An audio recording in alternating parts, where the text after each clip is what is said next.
The Arizona sun beat down mercilessly as Garrett Sullivan tracked a buck through sparse woodland near the abandoned silver mine. At 19, he was already one of the best trackers in the territory, preferring the company of mountains to men. Sweat trickled down his temple, but his hand remained steady on his Winchester as he prepared to take his shot. The sharp crack of gunfire echoed from the direction of the mine. Not the methodical pace of hunters, but the frantic exchange of a firefight. The buck bolted, and Garrett instinctively dropped to a crouch. He hesitated, his mind racing. The smart move would be to return to Blackwood Ranch where he worked. Yet something pulled at him, a restlessness that had haunted him since that night 3 years ago, when flames consumed his family's homestead. The sheriff had told him it was an Apache raid. Garrett had believed it because it was easier than questioning.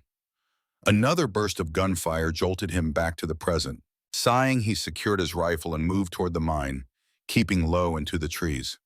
The collapsed entrance came into view, and what he saw made his blood run cold. A group of men, at least a dozen, surrounded a much smaller party of Apache. 3 native bodies already lay motionless on the ground. The remaining Apache, an older man and 2 younger ones, stood back to back, outnumbered and outgunned. Leading the attackers was Nathaniel Blackwood, owner of the ranch where Garrett worked. Blackwood's silver hair caught the sunlight as he gestured to his men. "I want that medicine man alive," Blackwood shouted. "The others are expendable." One of the younger Apache lunged forward with a knife, only to be cut down by multiple shots. The older Apache man, the medicine man Blackwood wanted, clutched a small leather pouch to his chest. With surprising speed for his age, he thrust the pouch into the hands of someone Garrett hadn't noticed before. A small figure partially hidden behind rocks. A young girl, maybe 11 or 12, with long black hair and terrified eyes. "Run, Kaya!" the old man shouted in accented English. "As your father commands!" The girl hesitated only a moment before darting toward the forest. Blackwood spotted her immediately. "The girl has it! Get her!" he bellowed. 2 of his men broke away, racing after the fleeing child. Without fully understanding why, Garrett found himself moving, circling through the trees to intercept the girl's path. He ran silently, hearing the crashing footsteps of the pursuers and the lighter, desperate steps of the child.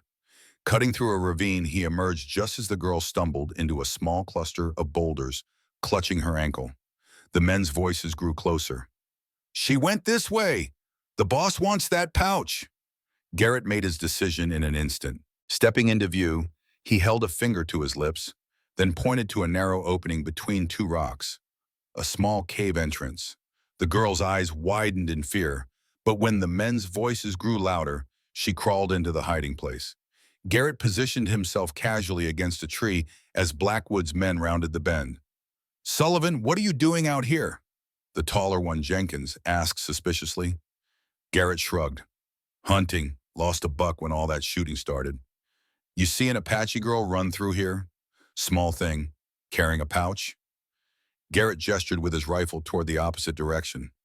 "Thought I saw something moving that way toward the creek." The men exchanged glances, then hurried off in the direction he'd indicated. Once their footsteps faded, he moved to the cave entrance and crouched down. 2 frightened eyes gleamed in the darkness. "They're gone for now," he said softly, "but they'll be back." The girl didn't move, clutching the leather pouch to her chest. Up close, Garrett could see she was thin and exhausted, her ankle swollen. "I won't hurt you," he added. "My name's Garrett." "Why, Baba, help?" She finally spoke, her English halting but clear. It was a good question, one Garrett wasn't sure he could answer. He'd been raised to fear the Apache, and after his parents' death, that fear had curdled into something darker. Yet looking at this child, he saw only another human being in danger. "Because it's right," he said simply, extending his hand. For a moment, he thought she would refuse. Then another shout echoed through the trees, closer now. The girl winced as she shifted weight on her injured ankle, then reached out and took his hand. "Kaya," she said quietly. "My name Kaya."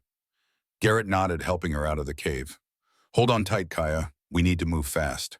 He lifted her onto his horse, noting with concern how light she was. Mounting behind her, he kept one arm secure around her small frame as he turned the horse away from the mine and deeper into the forest. As they rode beneath the rising moon, Kaya's small form finally surrendered to exhaustion, her head resting against his chest. Garrett looked down at her, this child who'd lost everything in a single violent afternoon, and felt something shift inside him. "You're safe now," he whispered, though he wasn't entirely sure it was true. What he did know was that in helping this girl, he had just made an enemy of the most powerful man in the territory, and something told him that whatever Nathaniel Blackwood wanted from the Apache was worth far more than silver. The cabin appeared as a dark silhouette against the star-studded sky. Garrett dismounted carefully, keeping one hand steady on Kaya, who had drifted in and out of consciousness during their journey. He carried her inside, setting her gently on the single bed pushed against the wall. The cabin was sparse but serviceable. A table and 2 chairs, a small cook stove, shelves lined with provisions. After lighting a lantern, he examined her injured ankle. When he touched it gently, she flinched but made no sound, her lips pressed into a thin line. "I need to wrap this," he said, reaching for his saddlebag. "It'll hurt, but it'll help it heal." "Your father," Garrett said carefully as he began to wrap her ankle. "The man at the mine, was he your father?" Kaya's eyes filled with tears, but still she didn't cry. She nodded once, her knuckles white where she gripped the pouch. "Makya," she said, her voice barely above a whisper. "My father. Medicine man." "I'm sorry," he said finally, securing the bandage. "I saw what happened. Why you help? White men hate Apache." The directness of her question caught him off guard. "Not all white men hate Apache," he said finally, though the words felt hollow. "What Blackwood did was wrong." "Blackwood," she repeated, testing the name. "Bad man. Want this?" She held up the leather pouch slightly. He prepared a simple meal of jerky softened in hot water with dried beans and cornmeal. Kaya ate cautiously at first, then with increasing hunger. "Where is your mother?" he asked gently. Kaya's spoon paused halfway to her mouth. "Gone. Long time. Sickness came to village. Another loss in a life already marked by too many." Garrett nodded, not pressing further. "You sleep," he said, gesturing to the bed. "I'll keep watch." Kaya hesitated, clearly struggling between exhaustion and distrust. Finally, she lay back, the leather pouch still clutched to her chest. Within minutes, her breathing deepened. Garrett settled into a chair by the window, rifle across his knees. His thoughts were interrupted by a soft sound outside. Not the wind, not an animal. Someone was approaching the cabin. Through a crack in the shutters, he caught a glimpse of a figure moving in the moonlight. Not Blackwood's men. They wouldn't have come alone. This person moved differently, with a natural ease in the wilderness. The figure approached the door and knocked softly, a deliberate pattern that seemed almost like a code. "I know you're in there," a man's voice called softly. "And I know you have the girl. I'm not here to harm either of you." Garrett remained silent, rifle trained on the door. "My name is Samuel Rivers," the voice continued. "I'm a friend to her people. If you wanted her dead, you wouldn't have brought her here. Please, she needs my help, and you need mine." Keeping his rifle ready, Garrett unbolted the door and opened it a crack, revealing a man in his early 40s with weathered features. His appearance was unusual, dressed like a white trader, but with the high cheekbones and copper skin that suggested native heritage. "How did you find us?" Garrett demanded. Samuel Rivers' mouth quirked into a slight smile. "I've been tracking you since the mine. You ride well, but you leave tracks a child could follow." His expression sobered. "I saw what Blackwood did. I saw you save the girl. That was brave and dangerous." Against his better judgment, Garrett stepped aside, allowing the stranger to enter while keeping his rifle at the ready. Rivers moved to the bed where Kaya slept, his expression softening. He spoke a few words in Apache, and to Garrett's surprise, the girl's eyes opened immediately. Kaya gasped, then replied rapidly in her native tongue, relief flooding her features. Rivers listened intently, occasionally asking questions that made the girl glance at Garrett with new consideration. "She says you saved her," Rivers finally said, turning to Garrett, "that you risked yourself to hide her from Blackwood's men." Garrett shrugged uncomfortably. "I did what anyone would do." Rivers gave him a long look. "No, not anyone. Most would have looked the other way. Or worse. You said her father sent you, but I saw him fall. Makia is alive but badly wounded. He managed to escape during the chaos and is being tended to by those who escaped the attack. He turned to Kaya, speaking gently. Your father lives, little one, but he is weak and cannot travel.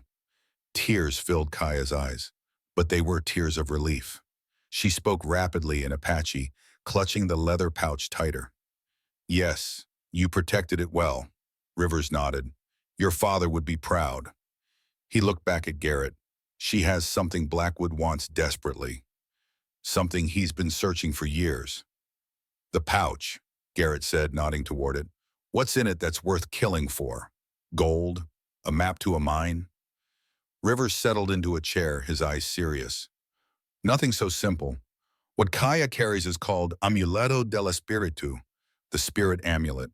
It's a sacred Apache relic passed down through generations of medicine men. What does it do? Garrett asked skeptically. According to Apache belief, it allows the living to walk with the souls of others, to see their memories, feel their emotions. In the hands of a trained medicine man like Makia, it's a tool for healing and guidance. Rivers' expression darkened. In the hands of someone like Blackwood, it could be used to find every hidden treasure, every secret the Apache have protected for centuries. And Blackwood believes this magic? Blackwood has spent decades studying native artifacts and beliefs. He's not a superstitious fool. He's a calculating man who's seen enough to know there are forces in this world beyond simple understanding. Rivers leaned forward. But whether you believe in its power or not, Blackwood is willing to kill for it. That makes it dangerous enough. Kia spoke up then, her English halting but determined. Father, go to Spirit Valley. Safe place. Many Apache there. Rivers nodded. The remaining Apache are traveling to a hidden valley, a sanctuary few outsiders know exists. It's where Makia was headed when Blackwood attacked. The girl needs to reach that valley. Her father needs what she carries. Blackwood will be looking for her, for us. I can't go back to the ranch now. No, Rivers agreed, but this cabin is safe for a few days, long enough for her ankle to heal and for me to arrange safe passage.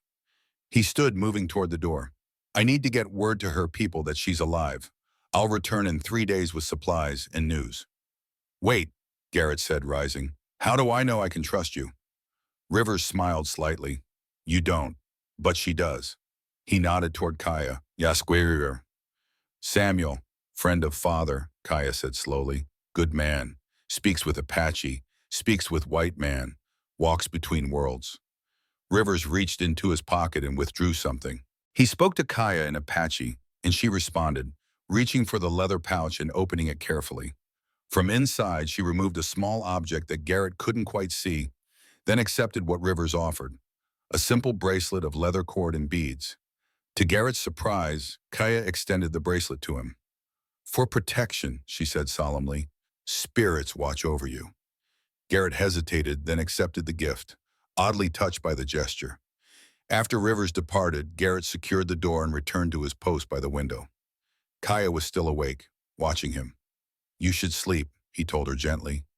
When I strong again, she said softly, already drifting towards sleep. Maybe I save you too. Garrett smiled at the innocent promise. When you grow up strong, maybe you will. He couldn't have known that his casual words would bind them together in ways neither could imagine. As Kaya fell asleep, Garrett turned his gaze to the window, watching the night while unconsciously running his fingers over the simple bracelet, a talisman against dangers both seen and unseen. The next few days fell into an unexpected rhythm. Garrett ventured out only for water and to check for signs of pursuers, while Kaya remained in the cabin. She taught him a few words in Apache, laughing softly at his clumsy pronunciation. In turn, he helped her practice English, surprised by how quickly she absorbed new vocabulary. On the third night, the dreams began in earnest. Garrett found himself running through a canyon he'd never seen, his legs moving with unfamiliar grace. The sky above was a deeper blue than he'd ever witnessed, the rock formations pulsing with colors that seemed alive. Ahead, an older man in traditional Apache dress beckoned urgently, speaking words Garrett somehow understood despite not knowing the language. Hurry, the ceremony must begin before moonrise. Garrett felt his mouth respond, but the voice that emerged wasn't his own. Yes, father, I've brought the sacred herbs. He looked down at the hands that weren't his, smaller, with a delicate strength, and realized with a shock that he was experiencing the world through Kaya's eyes. The dream shifted. Now he stood in a circle of Apache, watching as Kaya's father performed a complex ritual over a sick child. The power in his movements, the reverence of the gathered people, it all washed over Garrett with breathtaking clarity. He woke gasping, the bracelet on his wrist seeming to pulse with warmth. Across the cabin, Kaya sat up in bed, watching him with knowing eyes. "You see," she said simply, "my life before." "What is this? What did you give me?" "Part of spirit amulet," she explained. "Father makes small piece for me, to remember, to connect. Now you connected too. You're saying this makes me dream your memories?" Kaya nodded. "Not just memories, spirits. Dreams show what we need to see." "Why would you give me this?" he asked. "To understand," she said simply. "White man not know Apache. Only fear, only hate." She touched her heart. Dreams show truth. That night, Garrett kept the bracelet on, torn between skepticism and curiosity. The dream that came wasn't of Apache life or ancient rituals. Instead, he found himself standing in darkness, watching as torch-bearing men approached a small homestead. Their faces were covered, but their intent was clear. With a jolt of recognition, Garrett realized he was witnessing the night his parents died. But something was wrong. These weren't Apache warriors as he'd been told. These men wore the clothes of settlers, spoke English in hushed tones, and leading them was a figure Garrett recognized even in the dim light. Nathaniel Blackwood, younger but unmistakable. "Remember," Dream Blackwood instructed, "Sullivan knows something about the Apache relics. Get him to talk, then make it look like an Indian attack. No loose ends." Garrett watched in helpless horror as the men surrounded his childhood home, as his father confronted them at the door, as his mother hid him in the cellar. The last thing he saw before waking was his father's face, defiant even as Blackwood demanded information about the Spirit Valley and the amulet. Garrett bolted upright, a scream lodged in his throat. Moonlight streamed through the cabin window, illuminating Kaya sitting on the edge of her bed, watching him with compassion. "Garrett," Samuel whispered, his voice weakening as blood soaked through his shirt. "There's something you must know, before it's too late." Garrett leaned closer, concern etched on his features. "Save your strength, will get you to safety." "No time," Samuel insisted, gripping Garrett's wrist with surprising strength. "The amulet, use it. Let me show you one final truth." Elena and Ioka exchanged worried glances as Garrett hesitated, then nodded, placing the bracelet against Samuel's palm. "I've watched over you for years," Samuel murmured, his eyes growing distant. "Not just because I promised your father, but because you're my brother." "What?" Garrett's voice cracked with disbelief. "Half-brothers," Samuel clarified. "Your father, my father too. He loved my Apache mother before he met yours." His breathing grew labored. "I was born first, raised in my mother's village, but he acknowledged me, visited when he could." The bracelet began to glow between them, and suddenly Garrett was thrust into a memory, seeing through Samuel's eyes as a young boy of 12, watching from a distance as his father embraced a toddler Garrett, the pain and longing of a child who belonged to neither world fully. "I wanted to tell you," Samuel continued as the vision faded, "after your parents died, but you were so full of hatred for the Apache. I feared you'd reject the truth. So you watched over me all these years," Garrett said, realization dawning. "The job at Blackwood's ranch, my escape after rescuing Kaya, it wasn't coincidence." A faint smile touched Samuel's lips. "Family protects family. I promised our father." The revelation settled over Garrett like a physical weight. This man who had guided and protected him from the shadows was his own blood, a connection to the father he'd lost and to a heritage he'd never known. "Brother," Garrett said, the word strange yet right on his tongue as he clasped Samuel's hand tightly. "Not Apache kill your family," she said softly. "Blackwood." Garrett's hands trembled. "It was just a dream. It doesn't mean anything." "Spirit amulet not lie," Kaya insisted. "Shows what heart needs to see. Truth hidden." Garrett wanted to argue, to cling to the narrative he'd lived with for 3 years. But the dream carried the unmistakable weight of truth, filling in gaps he'd never questioned. Why his father, who'd occasionally traded with the Apache, would be targeted for a random raid. Why the sheriff had seemed so eager to blame natives without investigating thoroughly. Why we have I? He whispered. Why would Blackwood kill my parents? Your father know about Spirit Valley, about Amulet, like my father. If the dream was real, if Blackwood had murdered his family, then everything Garrett had believed for 3 years was a lie. The hatred he'd nursed for the Apache, the comfort he'd taken in having someone to blame, all built on falsehood. I need to know more, he said finally, his voice hardening with resolve. I need to know why my parents died. The dawn of the fourth day brought Samuel Rivers back to the cabin. You're both still here, good. He placed a bundle on the table.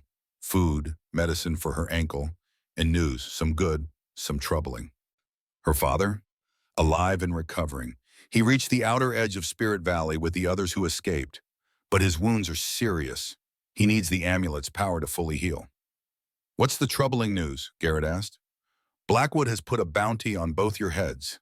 $200 for the girl, alive and unharmed, $100 for you, dead or alive. He's claiming you kidnapped her from a peaceful trading party. Garrett cursed under his breath. $200 would draw every bounty hunter in the territory. We need to move, he said decisively. Agreed, but there's more.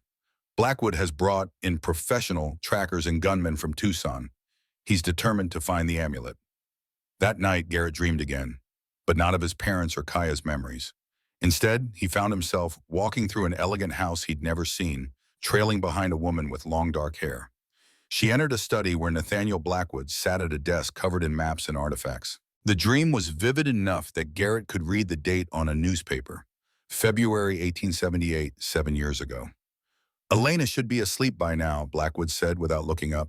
Did you check on her? Our daughter sleeps peacefully, the woman replied, her accent suggesting Hispanic or native heritage. But I did not come to discuss Elena. Then why are you here, Maria? I'm rather busy. I know what you seek in the Apache lands, she said. The amulet, the valley, these things are not meant for men like you. Men like me? Men who build empires, who bring civilization to this wilderness? Or do you mean white men, my dear wife? The contempt in his voice made the woman flinch slightly. I mean men whose hearts are ruled by greed. The spirits do not yield their secrets to such men. Superstitious nonsense, Blackwood scoffed, though something in his eyes belied his dismissive tone. Then why do you want them so desperately? Maria challenged. Why do you send men to threaten and kill for mere superstition? Blackwood rose, his movement menacing. Be careful, Maria, you forget your place. My place? I am the daughter of two worlds, Nathaniel. I know things your books and maps can never tell you. She leaned forward. I know you will never find what you seek. The spirits have shown me. Blackwood grabbed Maria's wrist with bruising force. What have you done? Have you betrayed me to your mother's people? The dream began to blur. The last thing Garrett saw was Maria pulling free, backing toward the door. Our daughter will be your downfall, Nathaniel. Elena carries the blood of both worlds, and one day she will choose.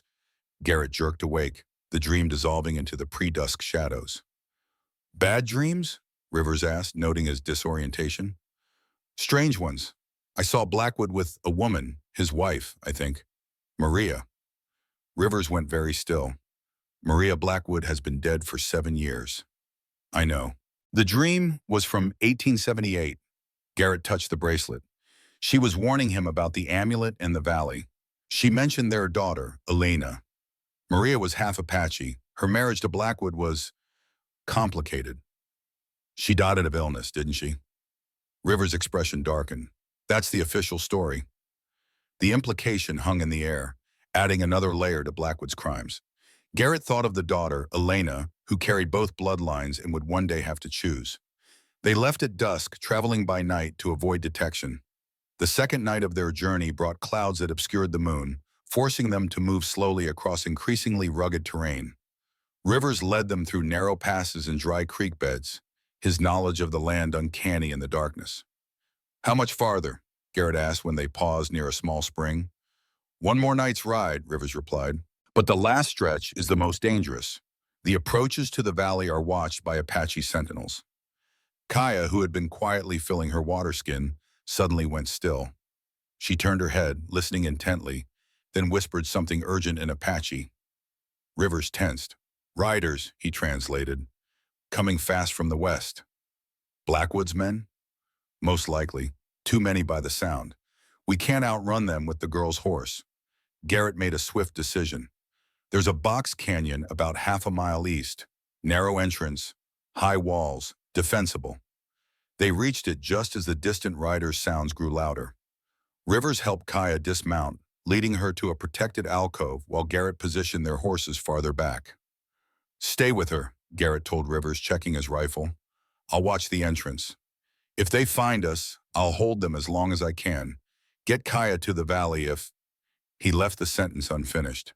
Kaya gripped his arm, her eyes fierce in the darkness. Together, she insisted, no one left behind. A lantern's glow appeared at the canyon entrance. A lone rider had detached from the main group, investigating the narrow opening. The light swept across the ground, illuminating the fresh tracks their horses had left. Over here, the man called. They went into this canyon. Garrett raised his rifle, hesitating for a fraction of a second. This would be his first time shooting a man. The decision was made for him when a shot rang out from deeper in the canyon. The rider jerked backward, dropping the lantern, which extinguished as it hit the ground. Rivers appeared beside Garrett, pistol still raised. One down, more coming. The narrow entrance became their advantage, forcing Blackwood's men to enter one at a time. Rivers' shots were deadly accurate, while Garrett's improved as the desperate fight continued. 4 men lay wounded or dead before the attackers pulled back. Sullivan, Jenkins called from beyond the canyon entrance. We know you're in there with the girl. Blackwood wants her alive, but he didn't say anything about you being in one piece. A tense silence fell. Then from deeper in the canyon came a sound that raised the hair on Garrett's neck. Kaya's voice, singing softly in Apache, a melody that seemed to rise and fall like wind through canyon walls. What is she doing? Garrett whispered urgently, praying, calling to the spirits. As the singing continued, the night seemed to deepen. Clouds that had been scudding across the sky suddenly thickened, plunging the landscape into absolute darkness. A wind rose from nowhere, carrying the girl's voice outward, distorting it into something otherworldly that echoed off the canyon walls. What is that? What's happening? One of Blackwood's men shouted in alarm. The wind intensified, howling through the narrow canyon entrance with unnatural force. Dust and sand swirled in the darkness, creating ghostly forms that seemed to dance and reach with spectral fingers. Spirits, one of the men cried. The Apache witch is calling spirits. Horses panicked, their frightened neighs adding to the cacophony. Through the chaos, Garrett could hear Jenkins shouting orders, trying to maintain control, but the superstitious fear had taken hold. Fall back, Jenkins finally commanded. We'll return at daylight. The sound of retreating hoofbeats gradually faded, leaving only the howling wind and Kaya's haunting song. Then, as suddenly as it had begun, the wind died away. The clouds parted, allowing starlight to filter into the canyon once more. Garrett turned to find Kaya standing behind him, her small figure somehow imposing despite her size.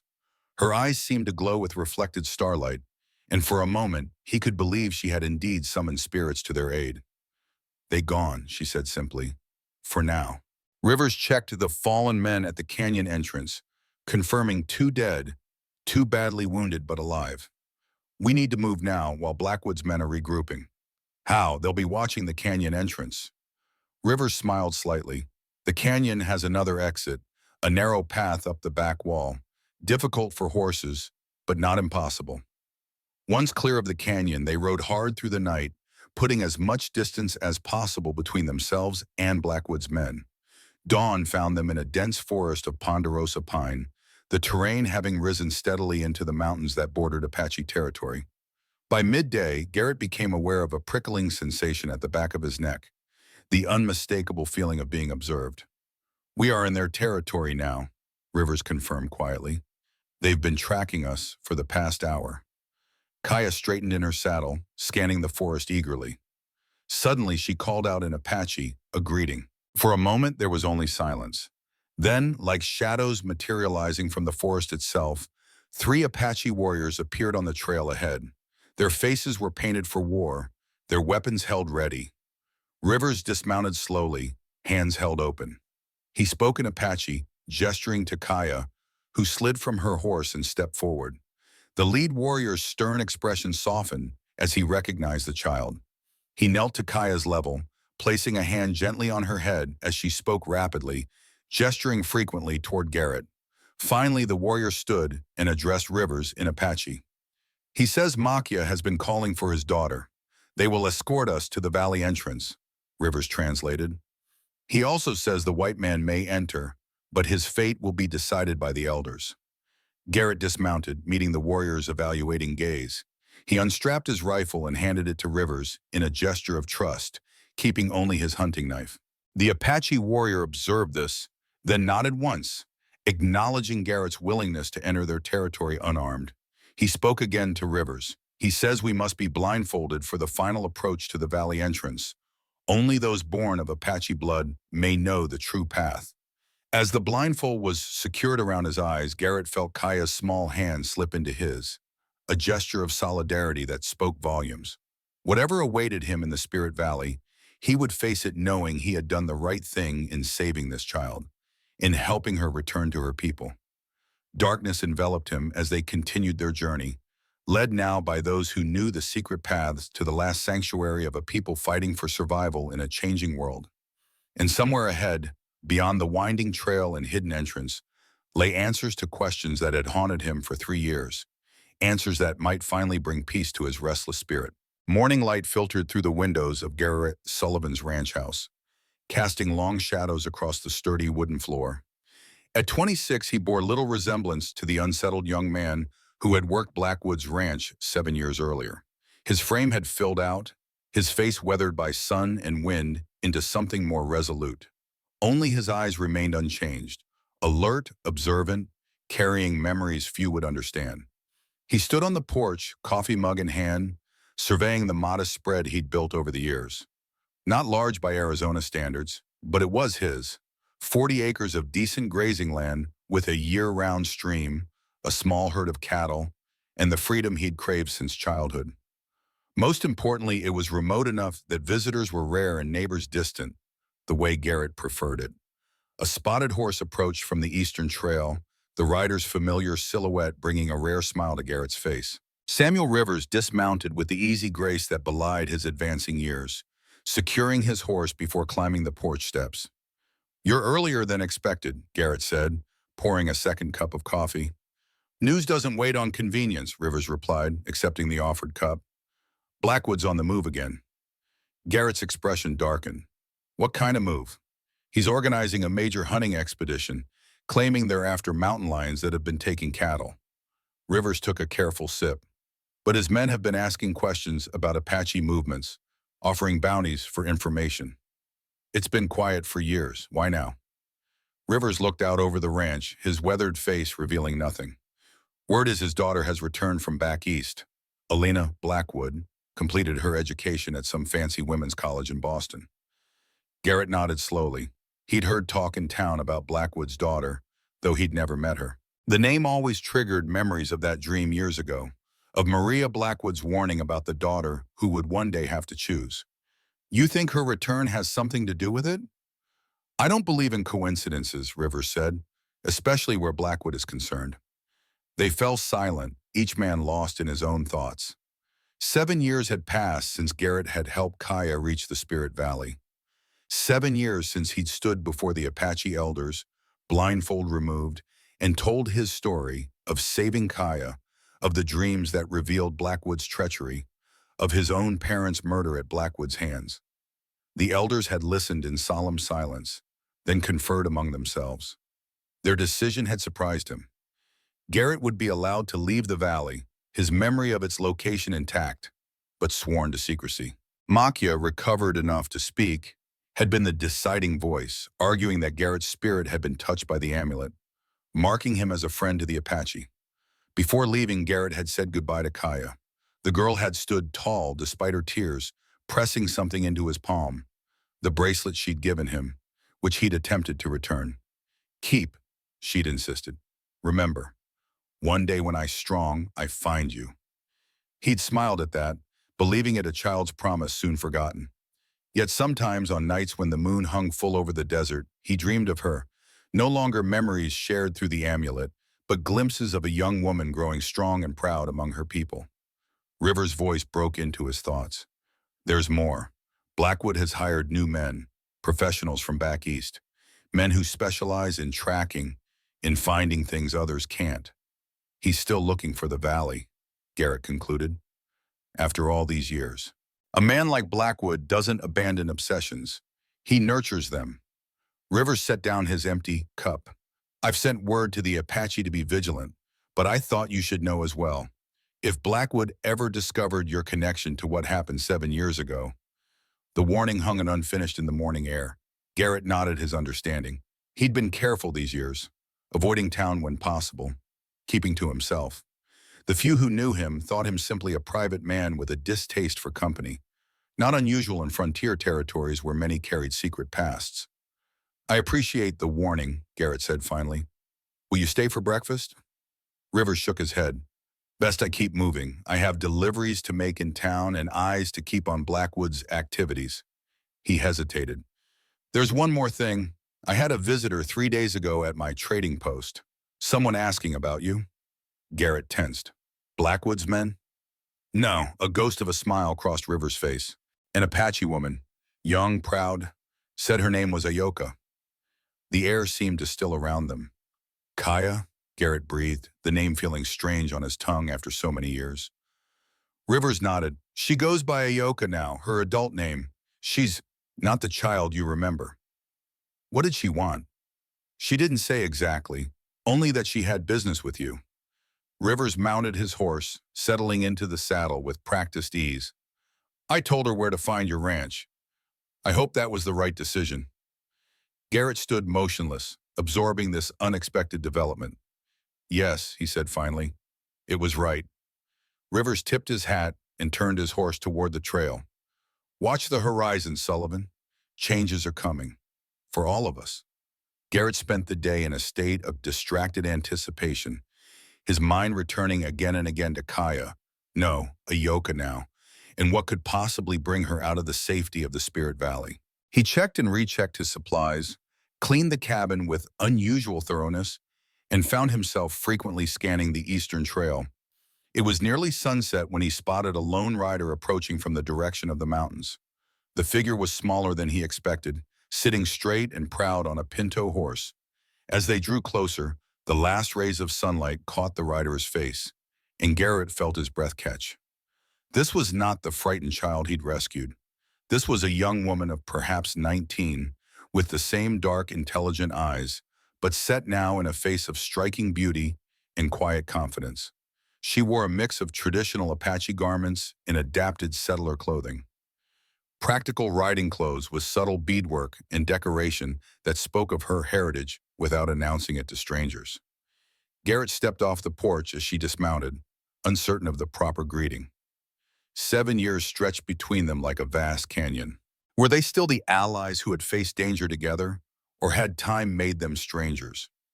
She solved his dilemma by speaking first, her English now clear and confident with only the faintest accent. Garrett Sullivan, she said, her voice lower than he remembered, musical in the evening air. It has been a long time. Kaya, he began, then corrected himself. Ayoka, Rivers told me you might come. A smile touched her lips. You remembered. Not everyone does. Did you come alone, he asked, scanning the tree line reflexively. Even after years away from Blackwood's service, old habits of vigilance remained. My cousin Dakota traveled with me to the edge of your land, she replied. He's the best tracker and warrior among our people now. He waits at the ridge until I signal it's safe. Her expression softened with pride. He was only 12 when you brought me to the valley. Now he's my father's most trusted protector, and mine, though I tell him I need no protection. Garrett nodded, understanding the unspoken message. Ayoka might trust him, but her people remain cautious, as they should be. An awkward silence fell between them. Garrett gestured toward the house. You must be tired from your journey. Please come inside. He took her horse to the small stable, giving himself time to collect his thoughts. When he returned to the house, Ayoka stood examining the few personal items on his mantelpiece. A carved wooden horse his father had made, a weathered book of Irish poetry that had been his mother's, and the bracelet she had given him 7 years ago, carefully preserved in a small wooden box. "You kept it," she said softly, touching the box without opening it. "It seemed important to keep it safe," Garrett replied, moving to start a fire against the evening chill. "Why are you here, Ayoka? It must be something significant to bring you out of the valley." She turned to face him, her expression grave. "My father is dying." The simple statement hung in the air between them. Garrett recalled the dignified medicine man he had met briefly 7 years ago. A man recovering from wounds but still possessing a powerful presence. A man who had spoken for him when the elders might have decided otherwise. "I'm sorry," he said sincerely. "Is there nothing your healers can do?" Ayoka shook her head. "His time comes, as it must for all. But before he joins the ancestors, he has unfinished business." She met Garrett's gaze directly. "With you." "Me? I don't understand." "The dreams you had of your parents' death, of Blackwood's treachery, they were only the beginning. My father believes you were shown those truths for a reason." She moved closer, her presence carrying an intensity that seemed to charge the air between them. "The amulet chose you, Garrett Sullivan. And now my father would speak with you one last time to complete what was started 7 years ago." Garrett stared at her, caught off guard by the unexpected purpose of her visit. "You want me to return to the valley? That's a dangerous journey. Especially now, River says Blackwood is on the move again." "Yes," Ayoka confirmed grimly. "He has never stopped searching, though his efforts have waxed and waned over the years. Recently, his hunters have come closer to our outer sentinels than ever before." Her eyes flashed with determination. "Which is another reason I have come. We must stop him, once and for all." "How?" Garrett asked. "Blackwood is more powerful than ever. He practically owns the territory now." "Together," Ayoka said simply, "as before. You saved me once, Garrett Sullivan. I promised one day I would return the favor." A small, fierce smile curved her lips. "I have prepared for this moment for 7 years." Before Garrett could respond, the sound of approaching hooves drew their attention. He moved to the window, tension evident in his posture. Visitors after dark were rare and usually unwelcome. "Are you expecting someone?" Ayoka asked, her hand moving to what Garrett now noticed was a pistol holstered at her hip. "No," he replied, reaching for his own rifle. "Stay back from the windows." The approaching rider came into view, a woman on a fine thoroughbred, dressed in an elegant riding habit that spoke of Eastern wealth rather than frontier practicality. She reined in before the house, looking around with an air of determination at odds with her refined appearance. "Sullivan," she called. "Garrett Sullivan, I need to speak with you." Garrett exchanged a confused glance with Ayoka before stepping onto the porch, rifle lowered but ready. "Who's asking?" The woman dismounted with practiced grace, revealing herself to be perhaps 22, with striking features that combine European refinement with subtler, more exotic elements. Her dark hair was pinned in the latest Eastern fashion, and her bearing suggested education and privilege. "My name is Elena Blackwood," she said, her direct gaze belying any initial impression of delicacy. "And I believe we have matters of grave importance to discuss." Garrett felt as though the ground had shifted beneath his feet. The daughter from his dreams, the child Maria Blackwood had spoken of, now standing before him in flesh and blood. He was suddenly acutely aware of Ayoka behind him and the strange convergence of past and present that this moment represented. "Miss Blackwood," he managed, keeping his voice neutral. "This is an unexpected visit." Elena's eyes moved past him to where Ayoka had appeared in the doorway. A complex series of emotions flickered across her face. Surprise, recognition, and something deeper that Garrett couldn't interpret. "I see I'm interrupting," she said carefully, "but I assure you this cannot wait. It concerns my father, and matters I believe you're already familiar with." The three of them regarded each other in the gathering darkness. Garrett Sullivan, the ranch hand who had defied Blackwood. Ayoka, the Apache woman who carried her people's sacred knowledge. And Elena Blackwood, daughter of their greatest enemy, appearing without warning on a moonlit night. the moment stretched taut with unspoken history and the promise of revelations to come. Then Garrett stepped aside, gesturing toward the door. "You'd better come inside," he said. "It seems we have much to discuss." The atmosphere inside Garrett's cabin crackled with tension as the three unlikely companions settled around the table. Ayoka sat with perfect posture, her dark eyes never leaving Elena Blackwood. For her part, Elena seemed equally fascinated by the Apache woman, studying her with undisguised curiosity. "You're a long way from Blackwood Ranch, Miss Blackwood," Garrett said finally, breaking the silence. "How did you know where to find me?" Elena's attention shifted to him. "Mr. Sullivan, there's very little that happens in this territory that my father doesn't eventually hear about. Your purchase of this land 4 years ago was duly noted, even if he's had more pressing concerns since then.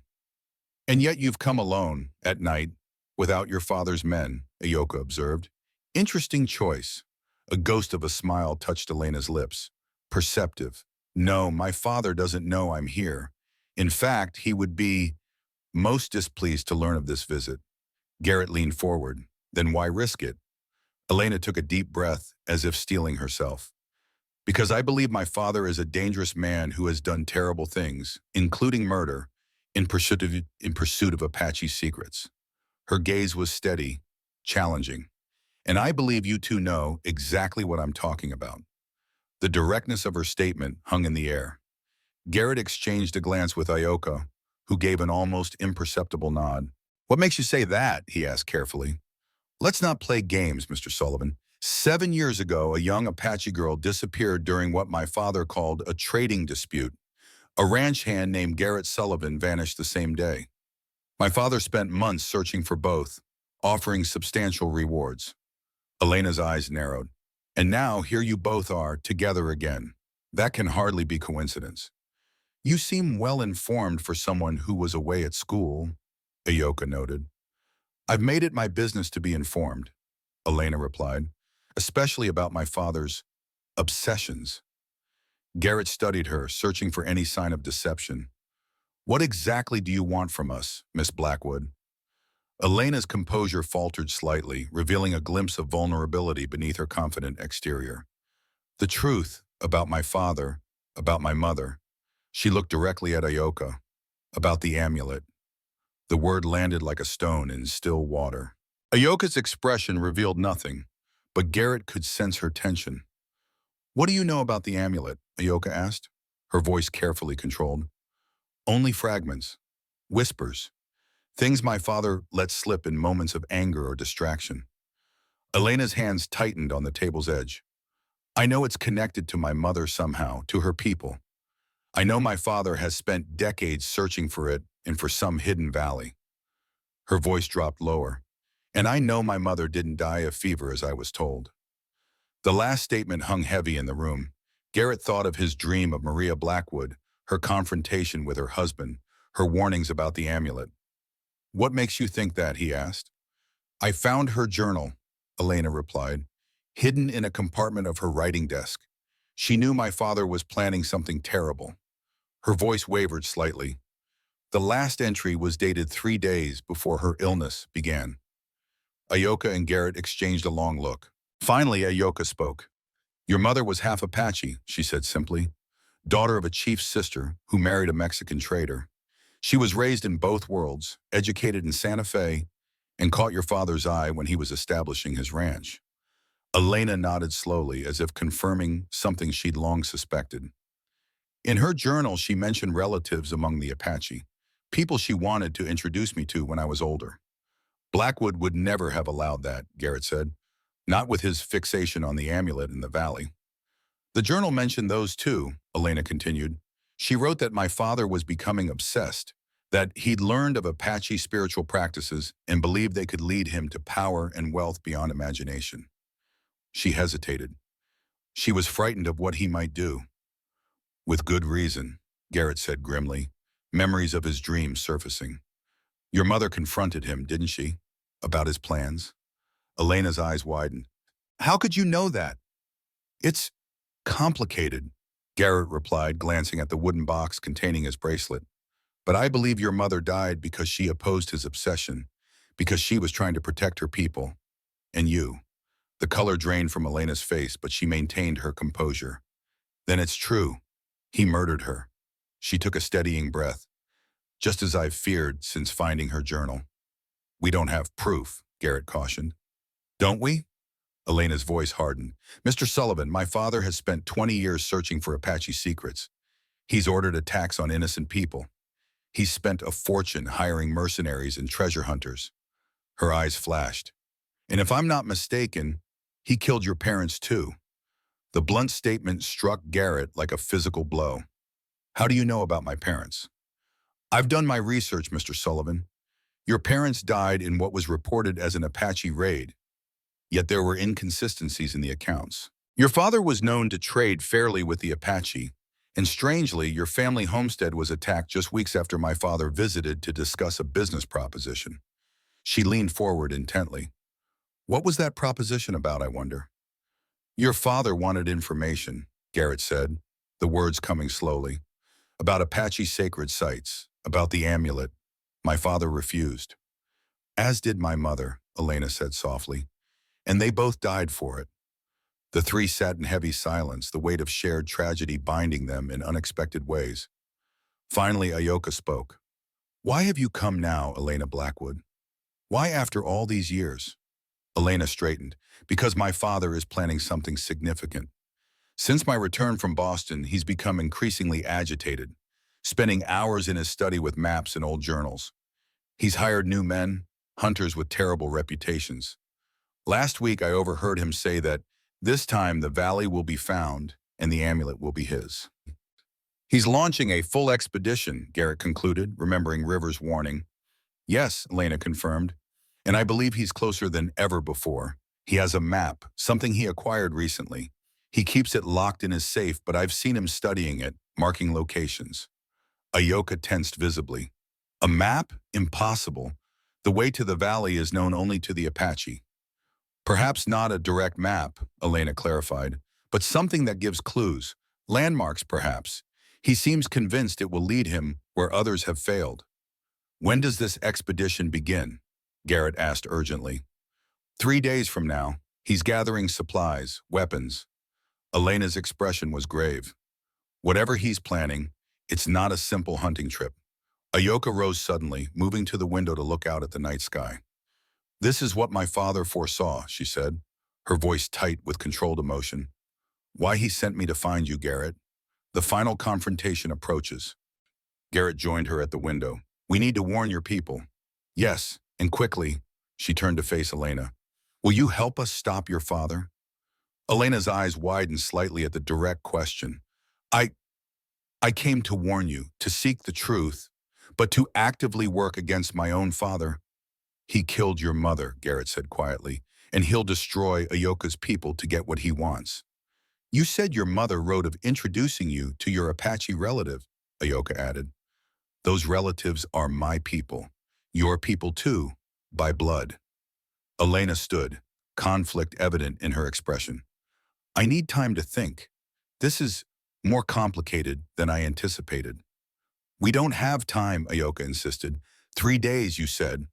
We must act now.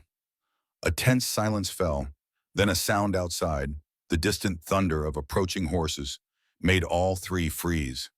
Garrett moved quickly to the window, peering out into the darkness. Riders, at least 6, moving fast. My father's men, Elena whispered, face paling. They must have followed me. Get away from the windows, Garrett ordered, reaching for his rifle. Elena, did you tell anyone where you were going? No, I was careful. Her composure cracked slightly. But my father has men watching me since my return.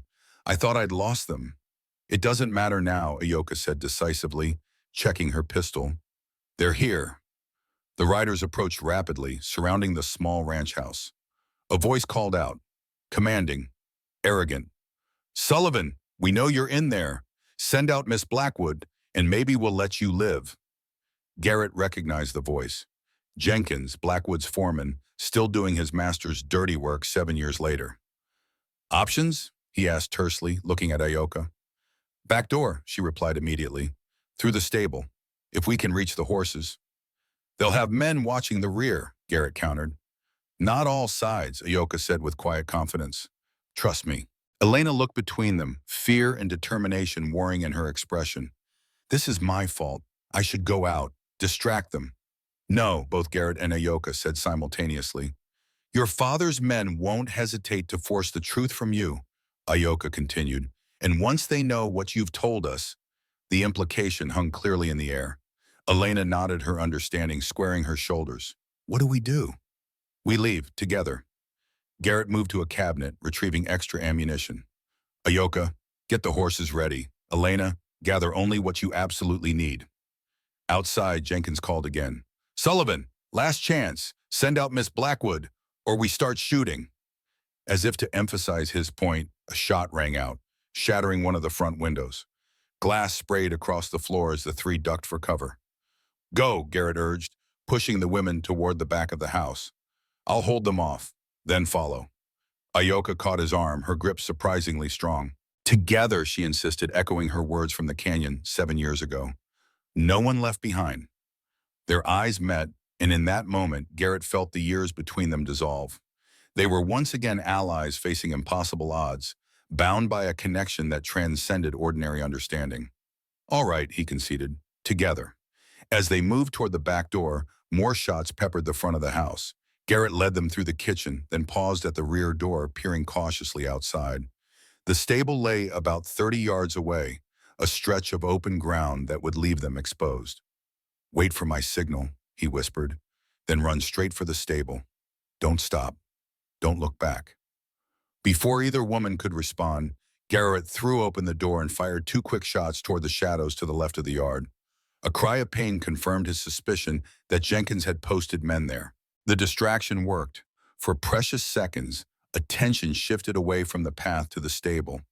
Now, Garrett hissed. The three burst from the house, racing across the open ground. Shouts erupted as they were spotted, followed by the crack of gunfire. Garrett felt the wind of a bullet passing close to his head. Beside him, Elena stumbled, but kept running, her refined Eastern education proving no impediment to survival instincts. They reached the stable just as bullets began to thud into the wooden walls around them. Inside, Ayoka was already moving with practiced efficiency, saddling Garrett's horse and her own pinto. There's no saddle for you, Garrett told Elena, hastily bridling his second horse. You'll have to ride bareback. I'll manage, she replied, surprising him with her determination. Outside, Jenkins was shouting orders, organizing his men to surround the stable. Time was running out. Ayoka finished securing the last saddlebag and swung gracefully onto her pinto. The back wall, she said, nodding toward the rear of the stable. There's a gap in their line there, I can feel it. Garrett had long since stopped questioning Ayoka's uncanny perceptions. Lead the way. They mounted quickly, Garrett helping Elena onto the bare back of his second horse. She adjusted her riding skirt with practical motions that suggested she was more capable than her refined appearance indicated. Ready? Ayoka asked, her eyes gleaming with a fierce light in the dimness of the stable. Ready, Garrett confirmed, cocking his rifle one-handed. Ayoka kicked her horse forward, bursting through the rear stable door with Garrett and Elena close behind. As predicted, there was a gap in the line of Blackwood's men, a stretch of darkness leading toward the eastern hills and the forest beyond. Gunfire erupted again, but they were already at full gallop, the night swallowing them as they raced toward the shelter of the tree line. Behind them, Jenkins bellowed in frustration, ordering his men to mount and pursue. They rode hard for nearly an hour, pushing the horses to their limits, taking advantage of Garrett's knowledge of the local terrain and Ayoka's uncanny ability to find paths in the darkness. Only when they reached a sheltered canyon, hidden from casual observation and accessible by only a narrow, winding trail, did they finally slow. We should be safe here for the night, Garrett said, dismounting and helping an exhausted Elena down. They won't risk these trails in the dark. At dawn, they'll pick up our trail, Ayoka observed, already gathering wood for a small, sheltered fire. We should be gone before first light. Elena sank down on a boulder, the events of the night clearly taking their toll. Where will we go? Ayoka and Garrett exchanged a look laden with unspoken communication. Finally, Ayoka spoke. To the Spirit Valley, to my father. It's our only hope of stopping Blackwood now. But the valley is secret, Elena objected. Would your people allow me, a Blackwood, to enter? You are also of Apache blood, Ayoka reminded her. And you've proven your intentions by warning us, by fleeing with us. She studied Elena thoughtfully. Besides, I believe this is what my father foresaw, why he sent me to find Garrett now, after all these years. What do you mean? Garrett asked, setting kindling for the fire. Ayoka's expression turned inward, as if listening to distant voices. Your father, Ayoka replied gently. He has had visions of three souls bound by blood and betrayal, of choices that will determine the fate of many. Her gaze moved between Garrett and Elena.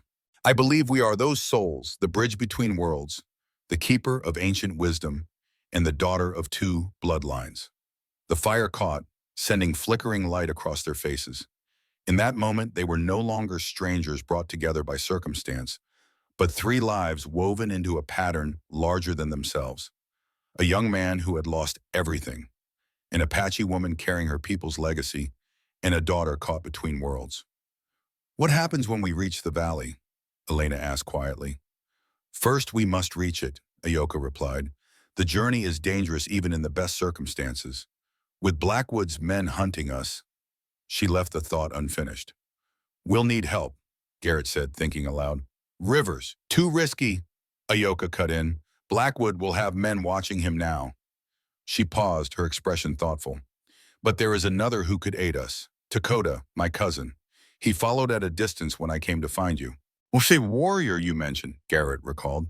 You trust him that much? With my life, Ayoka confirmed. He's grown into a formidable fighter, but more than that, he understands the importance of building bridges between our worlds. My father has been teaching him the old ways, but Dakota also learned English and studied the white man's tactics. He believes, as I do, that survival means adaptation. How do we contact him? Elena asked, surprising them with her interest. Ayoka's gaze moved to Elena with careful assessment. He watches from the eastern ridge. I can signal him after nightfall. Later that night, when Dakota silently entered their camp, Garrett was struck by the young warrior's commanding presence. Tall and powerfully built, with traditional paint marks on his face that couldn't hide his youth, perhaps 21 or 22. His eyes held the same intelligence Garrett recognized in Ayoka, but with a warrior's edge of calculation. Dakota acknowledged Garrett with a respectful nod, clearly having heard stories of the white man who had saved his cousin years ago. But when his gaze fell on Elena, something changed in his expression. Surprise followed by an intense curiosity. She has her mother's eyes, he said quietly in English, speaking to Ayoka but watching Elena. Maria visited our people when we were children, I remember. Elena straightened under his scrutiny. You knew my mother? I was very young, Dakota replied, but she was kind to me when others were suspicious of my questions about the world beyond the valley. A hint of smile touched his serious face. She said curiosity was a gift, not a danger.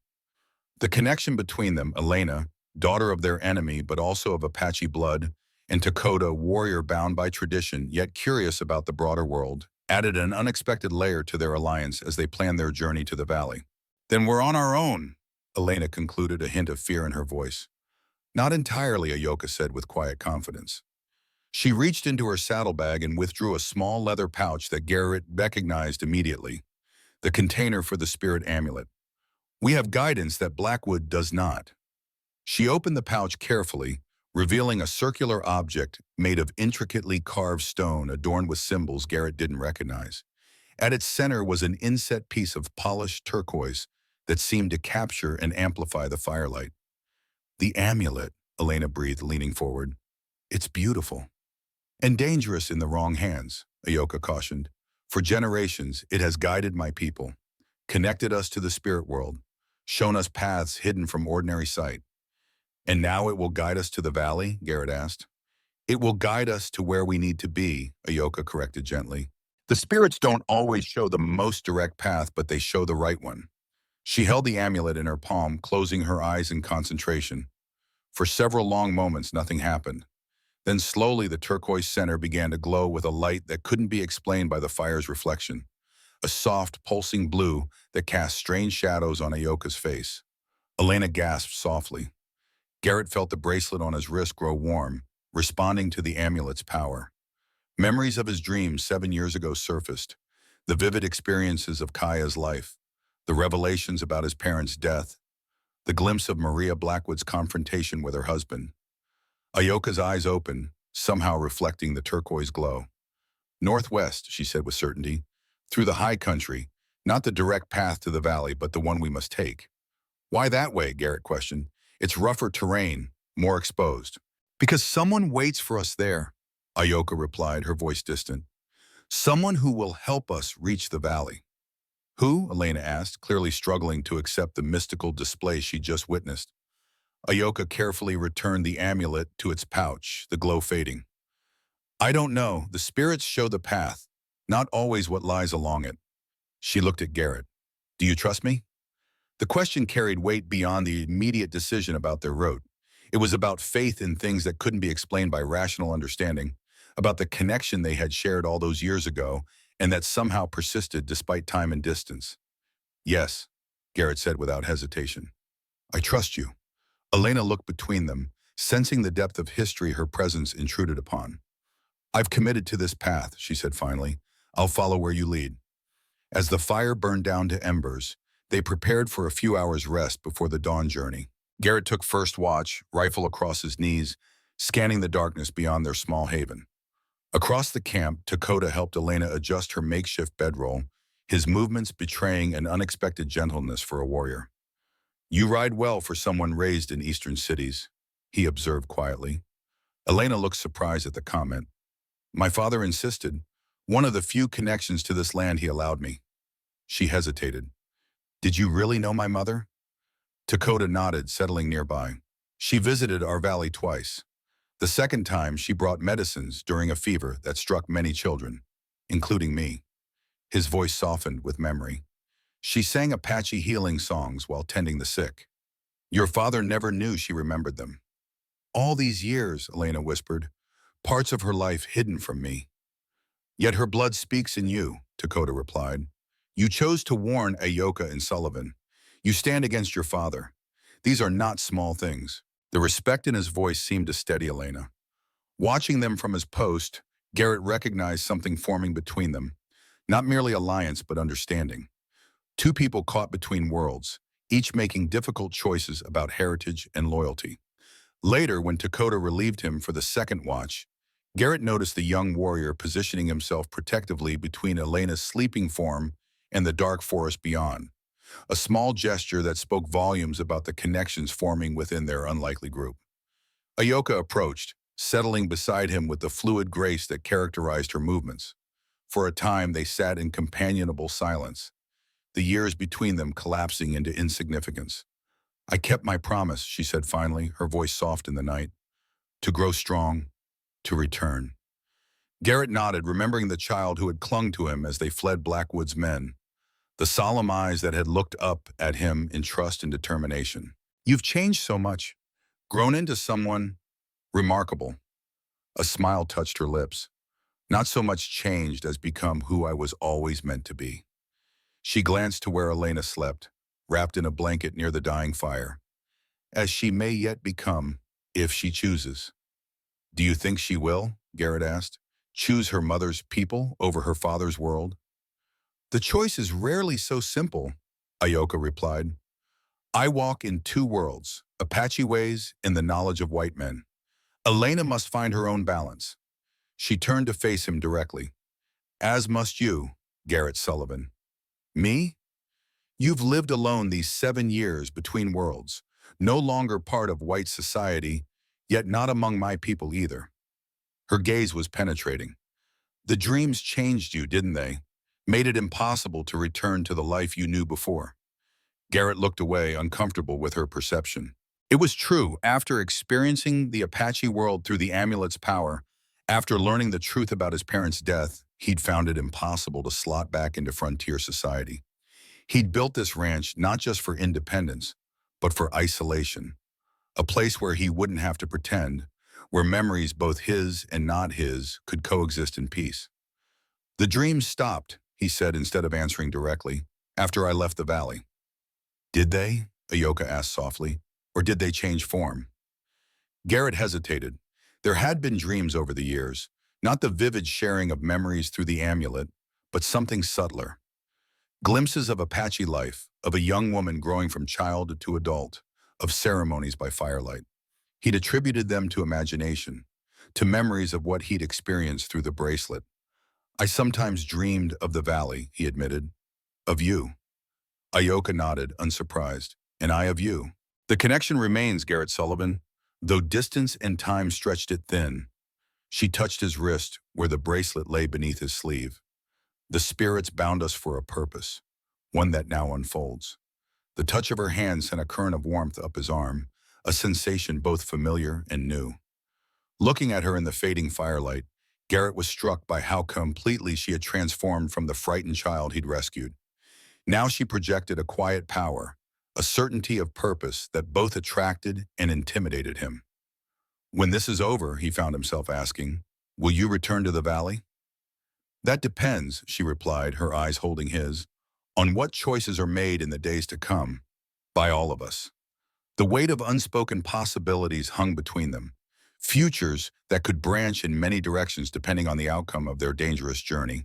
For 7 years, Garrett had lived day to day, not allowing himself to imagine a future beyond the isolation of his ranch. Now with Ayoka's return, with the revelation of Elena Blackwood's heritage, with the looming confrontation against Nathaniel Blackwood, those carefully maintained boundaries were crumbling. You should rest, Ayoka said, breaking the moment. I'll keep watch. We have a long journey tomorrow. As Garrett settled near the fire, he found his gaze drawn to the two women who had so unexpectedly entered his life. Ayoka, the embodiment of his connection to a world of spirit and mystery, and Elena, the daughter of his enemy, yet possibly an ally in the struggle to come. In the dying light of the fire, with the vast Arizona sky spreading its blanket of stars above them, Garrett Sullivan felt the currents of destiny shifting around him. Whatever came next would irrevocably change all their lives, and perhaps determine the fate of the Apache sanctuary he had glimpsed only briefly 7 years ago. The Spirit Valley awaited, and somehow Garrett knew it had been waiting for this moment all along. They broke camp before dawn, erasing all signs of their presence with practiced efficiency. Ayoka led them northwest as the amulet had indicated, guiding them up into increasingly rugged terrain where pine forest gave way to rocky outcroppings and narrow passes. Elena had proven herself a capable rider despite her eastern upbringing, adapting to the bareback mount with determination if not comfort. She'd torn her elaborate riding skirt to allow easier movement, discarded her fashionable boots for a pair of Garrett's old moccasins, and secured her long hair in a simple braid, transformations that emphasized the native features she'd inherited from her mother. How much farther to the valley, she asked during a brief rest, massaging her sore legs. 2 days' ride, Ayoka replied, scanning the horizon. If we can maintain this pace, if not, the unspoken concern hung in the air. Behind them, Blackwood's men would be tracking their trail, and unlike 7 years ago, they now had professional trackers to aid the pursuit. We're making good time, Garrett offered, passing a water skin to Elena. And this terrain works to our advantage. Fewer tracks, more places to disappear. Ayoka's expression remained troubled. It's not just Blackwood's men I'm concerned about. My father's condition worsens daily. We must reach the valley while he still has strength to complete what must be done. What exactly does he intend? Garrett asked, the question that had been nagging at him since Ayoka's arrival.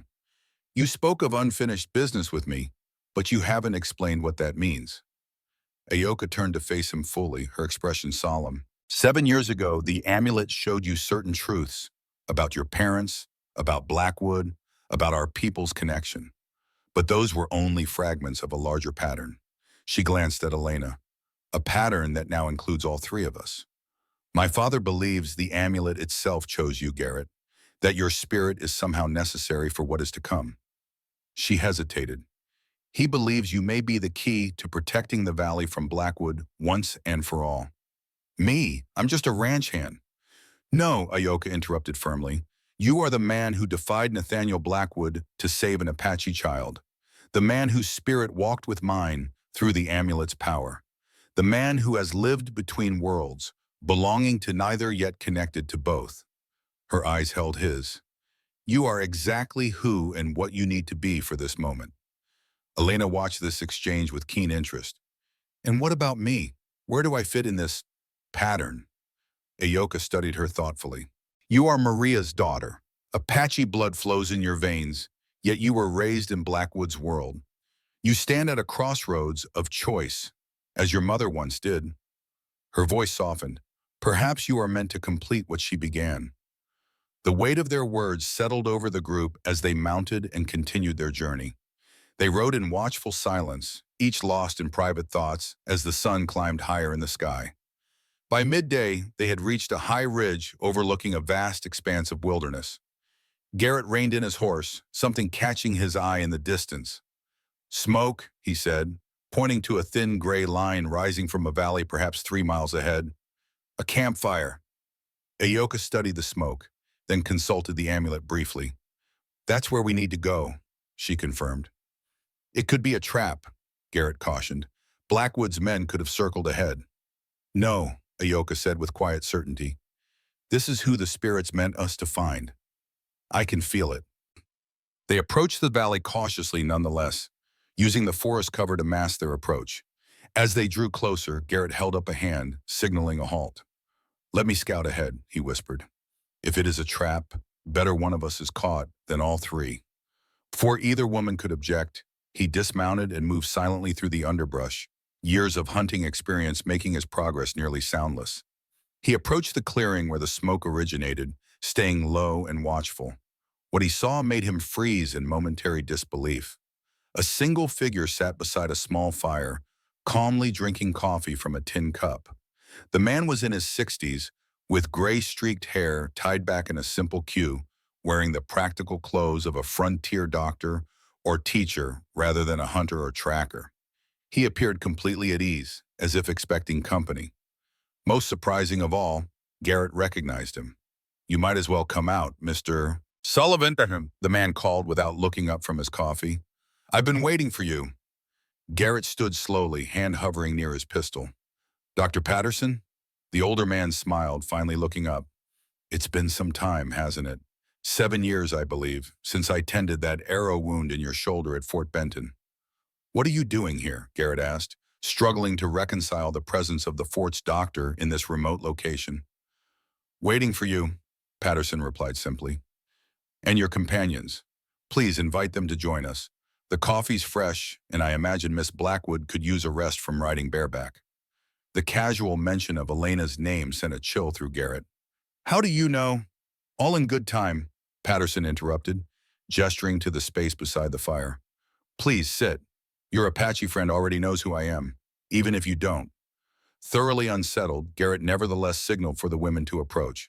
They emerged from the trees, Ayoka leading with the confidence of someone confirming an expectation, Elena following with visible apprehension. Dr. Christopher Patterson, Ayoka said by way of greeting. My father spoke of you. The doctor inclined his head respectfully. Makia is a wise man. I'm honored he remembers me. He turned to Elena, who was regarding him with wary curiosity. Miss Blackwood, you look remarkably like your mother. Elena tensed. You knew my mother? Indeed. Maria Vasquez was my patient before she became Maria Blackwood. Patterson poured coffee into 3 additional cups, gesturing for them to sit.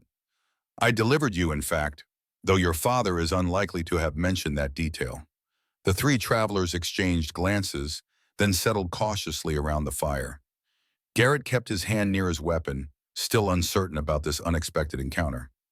How did you know we'd be here? He asked bluntly. Patterson smiled faintly. The same way I knew to wait at Fort Benton 7 years ago, when a young ranch hand with an Apache arrow in his shoulder might need discreet medical attention. The same way I've known many things over the years. He nodded toward Ayoka's saddlebag, where the amulet was stored. We have a mutual acquaintance, you might say.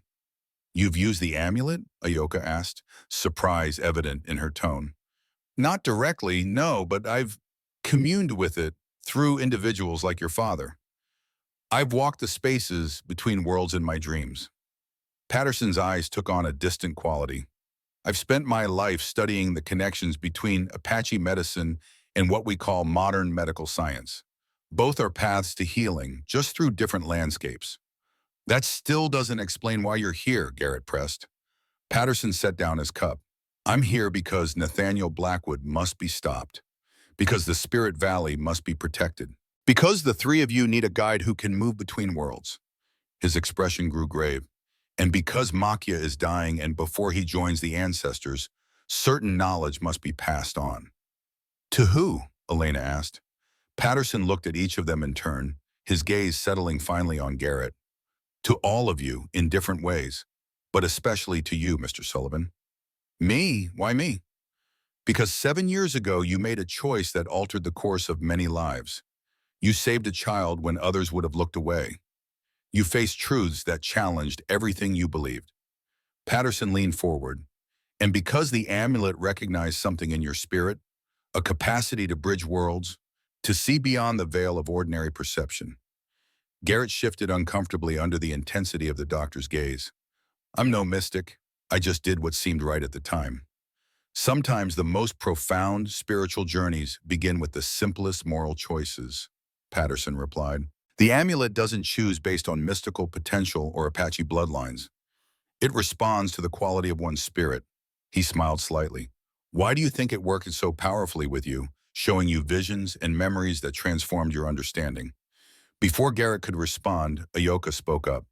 Dr. Patterson, we're being pursued. Blackwood's men. I know, he interrupted gently, which is why we shouldn't linger here. There's a path ahead, one that Blackwood's trackers won't easily follow. It will lead us to the valley's western approach by tomorrow evening. How do we know we can trust you? Elena asked, speaking the doubt Garrett himself felt. Patterson turned to her, his expression softening. A fair question, Miss Blackwood. Trust must be earned, especially for someone raised by Nathaniel Blackwood.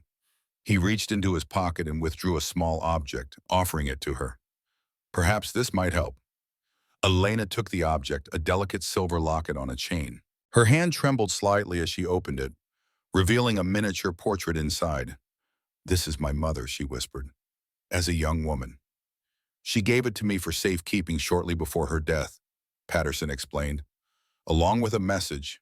Tell my daughter when the time comes that the path between worlds remains open for those with eyes to see.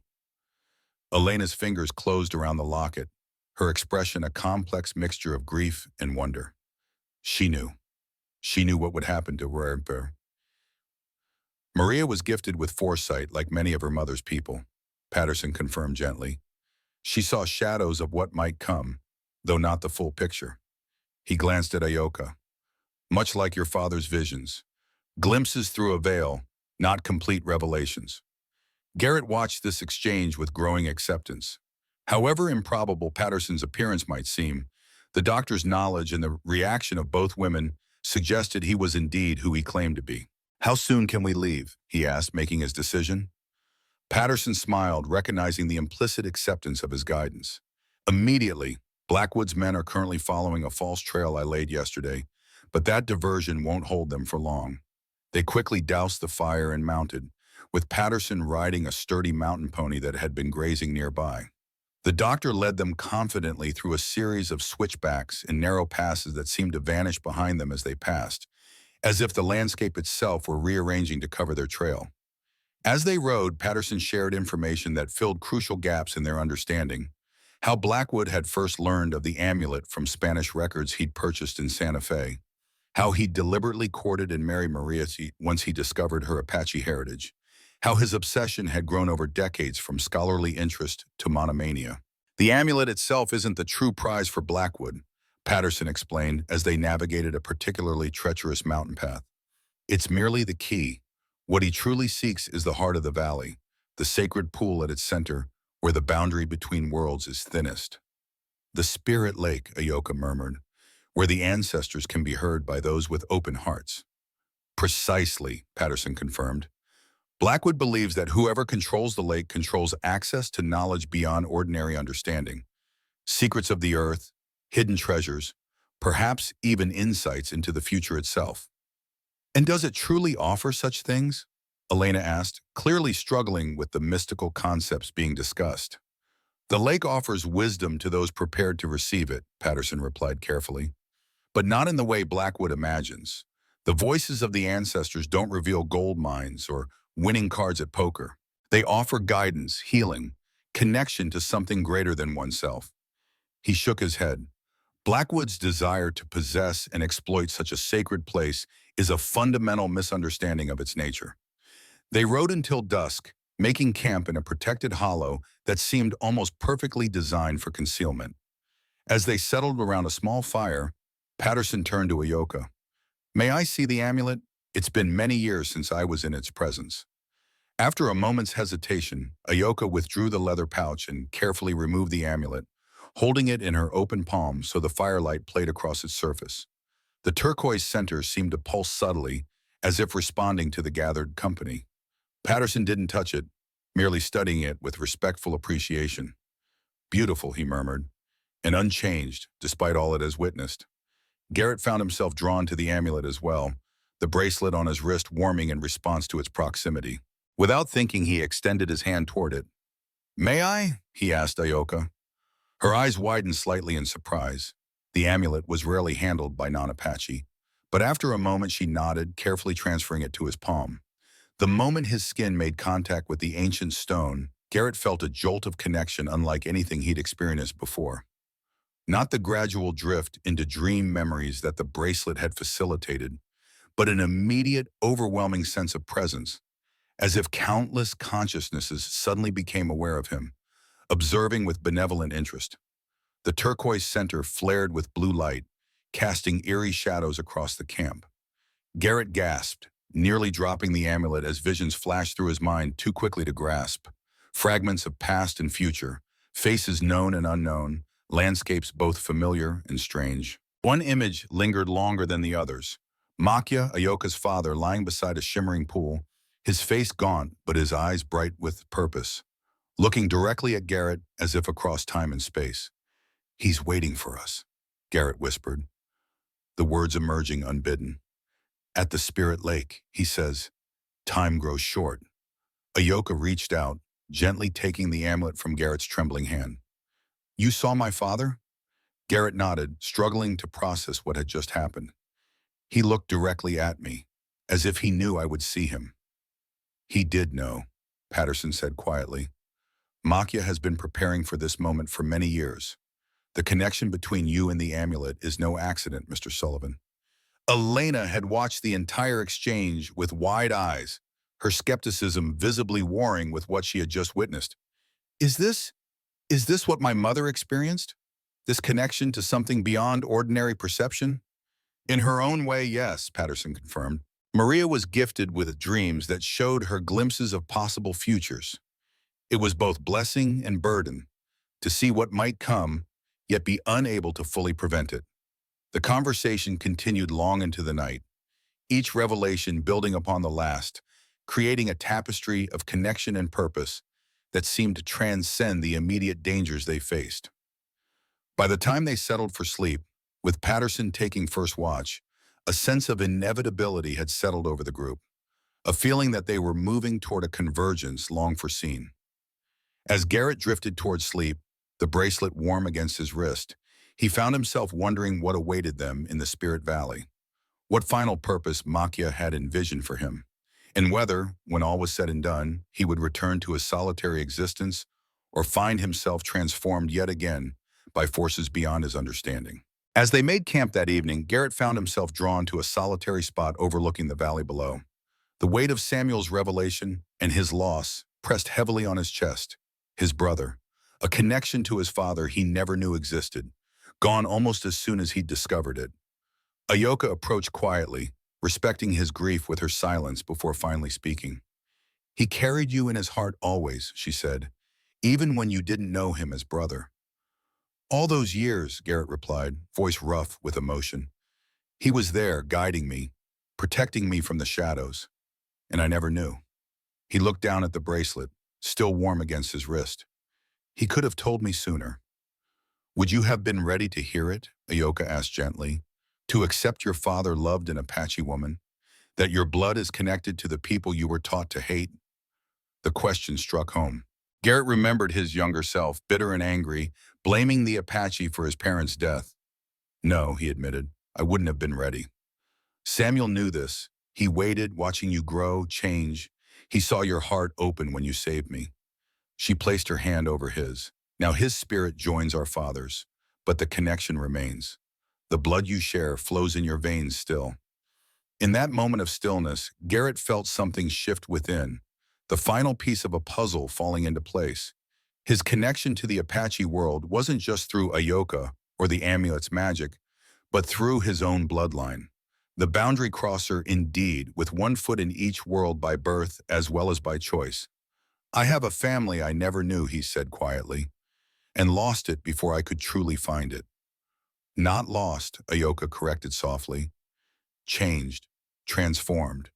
Samuel lives on in you, in the path you now walk. This is the way of spirits. Nothing truly ends, it only changes form. The last thing he saw before sleep claimed him was Ayoka's face in the dying firelight, watching him with an expression that mingled hope, concern, and something deeper that he wasn't yet ready to name. Dawn broke over the mountains in veils of amber and gold, finding the four travelers already on the move. Patterson led them along paths that seemed to materialize only as they approached. Narrow trails winding through rock formations, hidden passes between towering cliffs, shallow streams that concealed their tracks. We're close now, the doctor announced, as they crested a ridge shortly after midday. The western approach to the valley lies just beyond that formation. He pointed to a distinctive stone arch in the distance, its weathered contours resembling a sleeping bear. Garrett studied the landscape, his tracker's instincts alert for any sign of pursuit. How long since you have been to the valley? 3 years, Patterson replied. I was summoned when Makia first fell ill. His recovery then was remarkable, but age and his responsibilities as guardian have taken their toll. Guardian? Elena questioned, adjusting her position on her horse with the practiced discomfort of someone who had ridden too far on an unfamiliar mount. Every generation, one medicine person is chosen to be the primary guardian of the spirit lake, Ayoka explained. My father has held this responsibility for over 20 years. And who will succeed him? Elena asked. A shadow crossed Ayoka's face. That remains to be determined. Patterson glanced at her with understanding. It is a heavy mantle to inherit. They fell silent as they descended toward the stone arch, each absorbed in their own thoughts.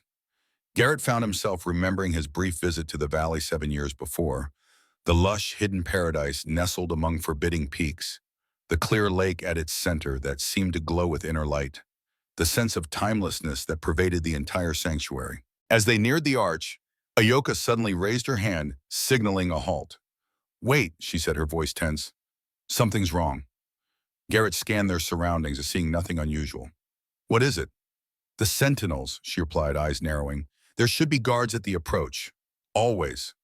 Patterson frowned. Perhaps they've withdrawn further into the valley for protection? No, my people would never leave the entrance unwatched. Ayoka dismounted, moving forward cautiously on foot. Something has happened. The others followed her lead, securing their horses in a small copse before proceeding toward the arch. As they drew closer, Garrett noticed subtle signs of disturbance. Scuff marks in the soil, a broken branch, what might have been dried blood on a stone. There was a struggle here, he said quietly, crouching to examine the ground. Not long ago, maybe yesterday. Ayoka's expression hardened. Blackwood. Impossible, Patterson objected. No outsider has ever found the western approach without a guide. Unless they had a map, Elena said, her voice tight with guilt. Remember what I told you? My father acquired something recently. He was marking locations. Ayoka withdrew the amulet from its pouch, closing her eyes in concentration as she held it in her palm. The turquoise center pulsed once, twice, then glowed steadily. The valley is in danger, she said, opening her eyes. We must hurry. They moved swiftly through the stone arch, following a narrow path that wound between massive boulders. The trail descended sharply, eventually opening into a steep-sided canyon whose walls were adorned with ancient pictographs, stylized figures of men, animals, and symbols whose meanings were lost to all but a few.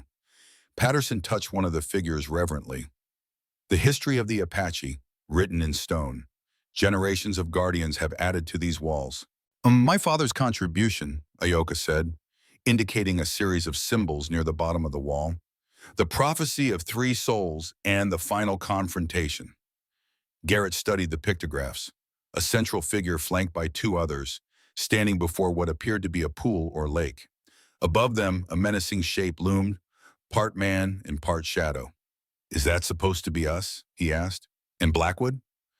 Ayoka nodded. "My father painted this 5 years ago, after a vision during a ceremonial fast." Her fingers traced the central figure.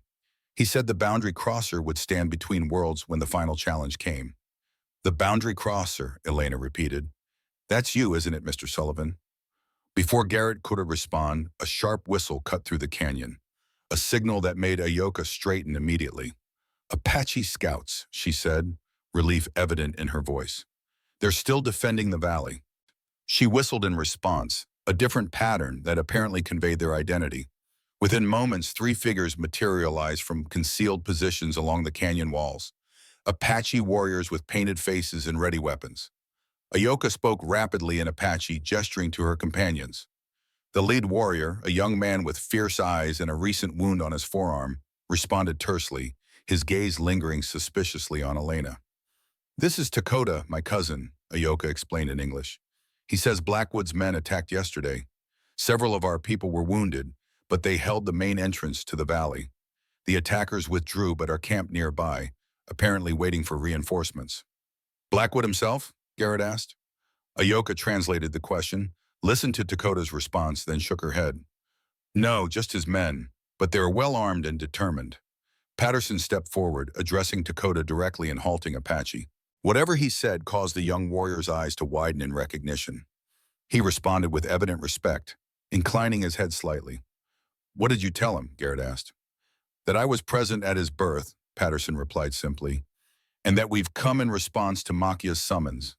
Dakota issued commands to the other warriors, then gestured for the group to follow him. They proceeded deeper into the canyon, eventually reaching a point where the walls narrowed dramatically, creating a passage barely wide enough for a single person to traverse sideways. "The true entrance to the valley," Ayoka explained, leading the way into the narrow gap. "Few outsiders have ever passed this point." They squeezed through the passage, which wound for nearly 50 yards before abruptly opening into bright sunlight. Garrett emerged last, momentarily blinded by the transition from shadow to light.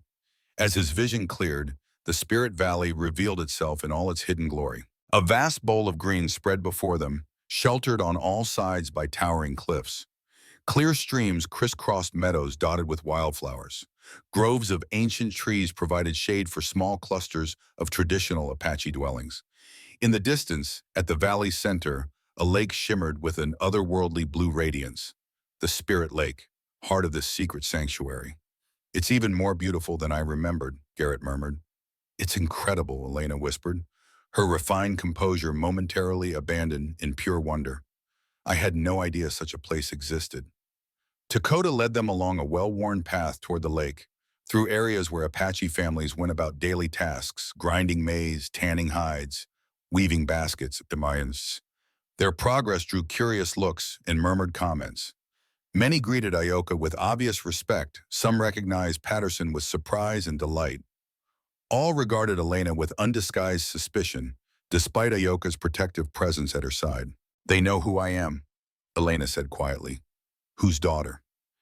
"They see your face," Ayoka corrected, "and in it, they see your mother. It confuses them." As they approached the lake, Garrett noticed a large dwelling set slightly apart from the others, positioned to overlook the sacred waters. A thin wisp of smoke rose from its center smoke hole, and several older Apaches stood guard outside. "My father's lodge," Ayoka confirmed, following his gaze. "He awaits us there." Dakota spoke briefly with the guards, who parted to allow the four travelers entry. Inside, the lodge was dimly lit by the central fire and shafts of sunlight that penetrated through small openings in the hide covering. The air was heavy with the scent of medicinal herbs and cedar smoke. On a bed of furs near the fire lay Makia, the years having carved deep lines in his once strong face. His body seemed diminished, but his eyes remained bright and alert as they fixed on the newcomers. "Father," Ayoka said softly, kneeling beside him. Makia reached for his daughter's hand, squeezing it with surprising strength. Then his gaze moved past her to Garrett. "The boundary crosser," he said in English, his voice raspy but clear.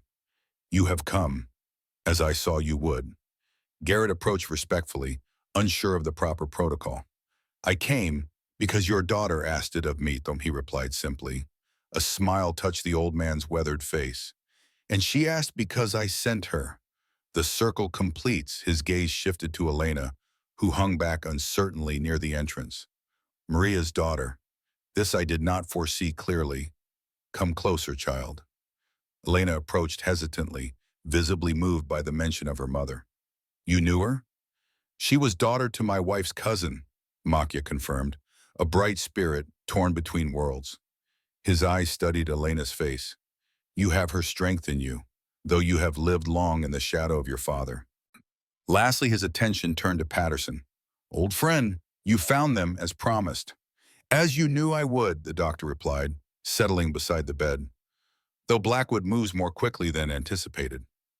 Time grows short, Makia agreed, his expression sobering. For me and for the valley. He gestured weakly toward the fire. Sit, all of you. What must be said cannot be rushed, yet must not be delayed. They arranged themselves around the fire as indicated.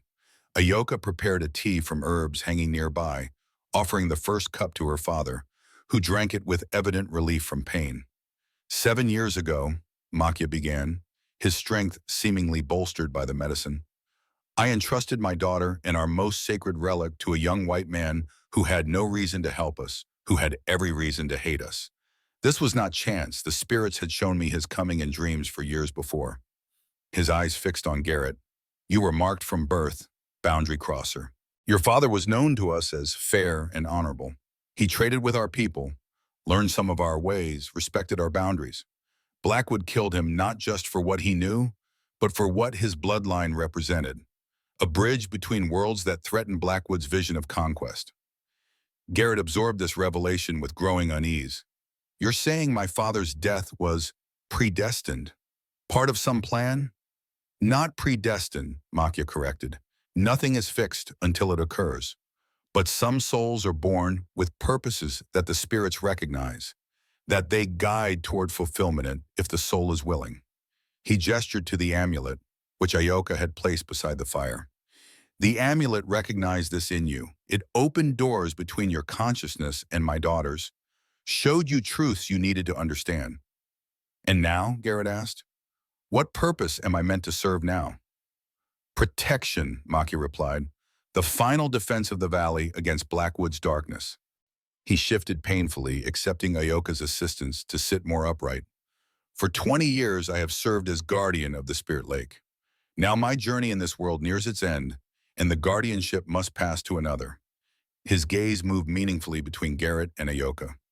Traditionally, the role passes to a medicine person of Apache blood, trained from childhood in the sacred ways. My daughter has received this training, yet the spirits have shown me another possibility. Unprecedented, yet perhaps necessary for the times ahead. Father, Ayoka interrupted, clearly disturbed by the direction of his words. You cannot mean... I mean that the boundary between worlds grows thinner, Makia continued firmly. The old ways alone may not be sufficient at protection in the time to come. The valley may need a guardian who walks in both worlds, who understands both the Apache path and the white man's ways. Stunned silence followed this pronouncement. Garrett looked at Ayoka, whose expression revealed a complex mixture of emotions, concern for her father, surprise at his words, and something deeper that seemed directed at Garrett himself. With respect, Garrett said carefully, I know almost nothing of Apache spiritual practices. How could I possibly serve as guardian? Not alone, Makia clarified. The guardianship would be shared, my daughter's knowledge of our ways balanced by your understanding of the world beyond the valley. His eyes moved between them meaningfully, together a stronger protection than either could provide alone. Elena, who had been listening with rapt attention, suddenly spoke up. And where do I fit in this arrangement? Why am I here? Because the final confrontation with Blackwood requires 3 souls bound by blood and betrayal, Makia replied. The boundary crosser who stands between worlds, the keeper of sacred knowledge, and the daughter of 2 bloodlines who must choose where her true loyalty lies. His gaze was penetrating. You carry both Apache wisdom and Blackwood's determination in your veins, Elena. The choice you make may tip the balance for good or ill. Patterson leaned forward. Makia, Blackwood's men have already found the western approach. How long before he discovers the main entrance? Hours, perhaps, the old medicine man acknowledged grimly. My vision showed his arrival at tomorrow's dawn. He gestured toward the lodge entrance. Even now, my people prepare for defense. But Blackwood brings many men with powerful weapons. We cannot match his force directly. Then we need a strategy, Garrett said, military practicality asserting itself. How many warriors can the valley muster? What defenses exist at the main entrance? Before Makia could respond, a commotion arose outside the lodge. Dakota burst through the entrance, his expression urgent. Riders approaching the main entrance, he reported in Apache, which Ayoka quickly translated for Garrett and Elena. Many men heavily armed. Blackwood leads them. Sooner than I foresaw, Makia murmured, troubled. We need to evacuate the valley, Garrett said decisively. Get the women, children, and elders out through the western approach while we still can. Ayoka shook her head. This valley is our last sanctuary. There is nowhere else for my people to go. Then we fight, Garrett concluded grimly, but on our terms, not Blackwood's. Patterson rose. I should check the wounded from yesterday's skirmish.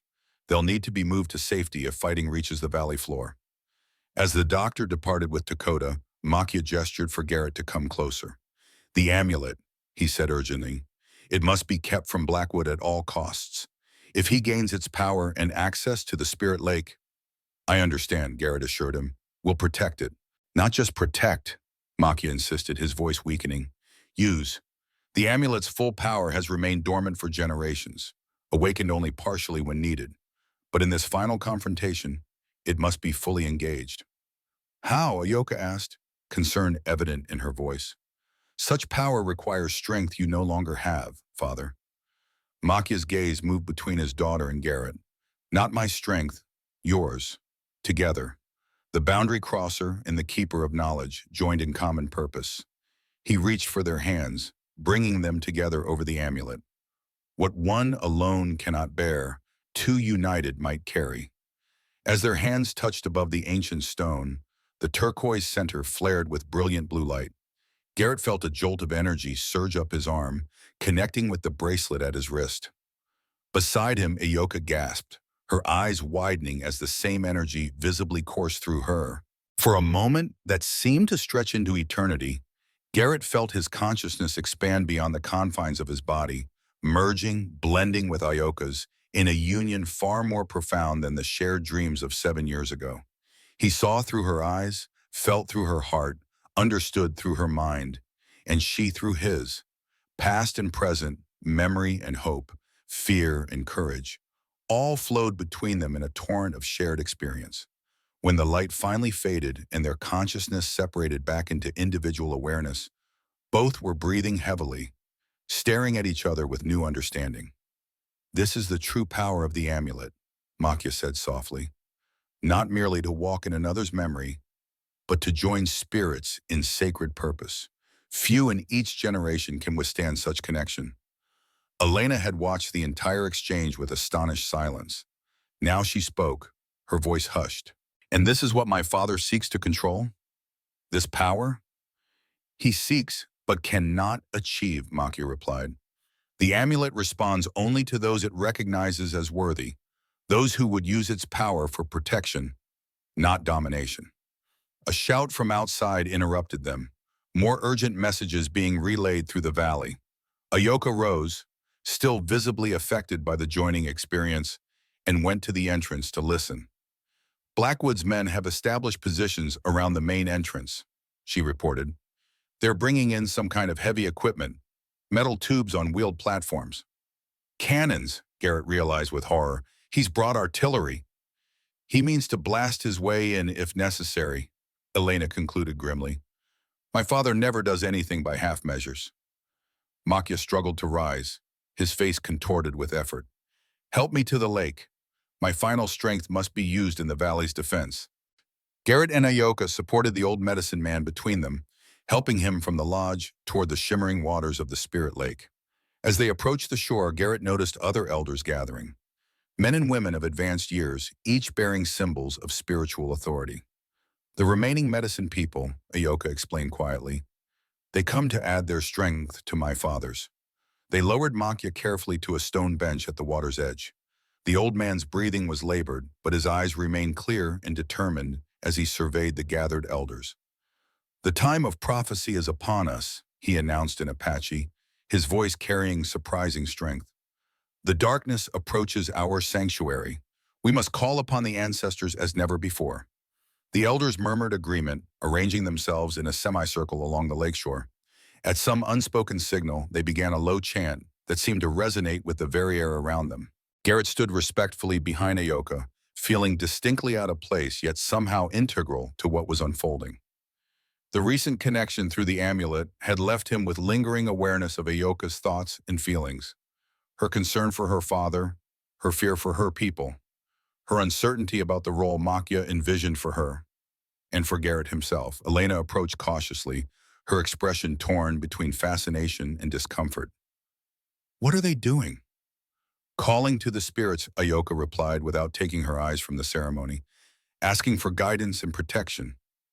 As the chanting continued, the surface of the lake began to change, its natural ripples smoothing away until it resembled polished glass, reflecting the sky and surrounding cliffs with perfect clarity. Then, slowly, the reflections shifted, displaying images not of the present scene, but of people and places far removed in time and space. Garrett watched in awe as figures appeared and dissolved on the lake's surface.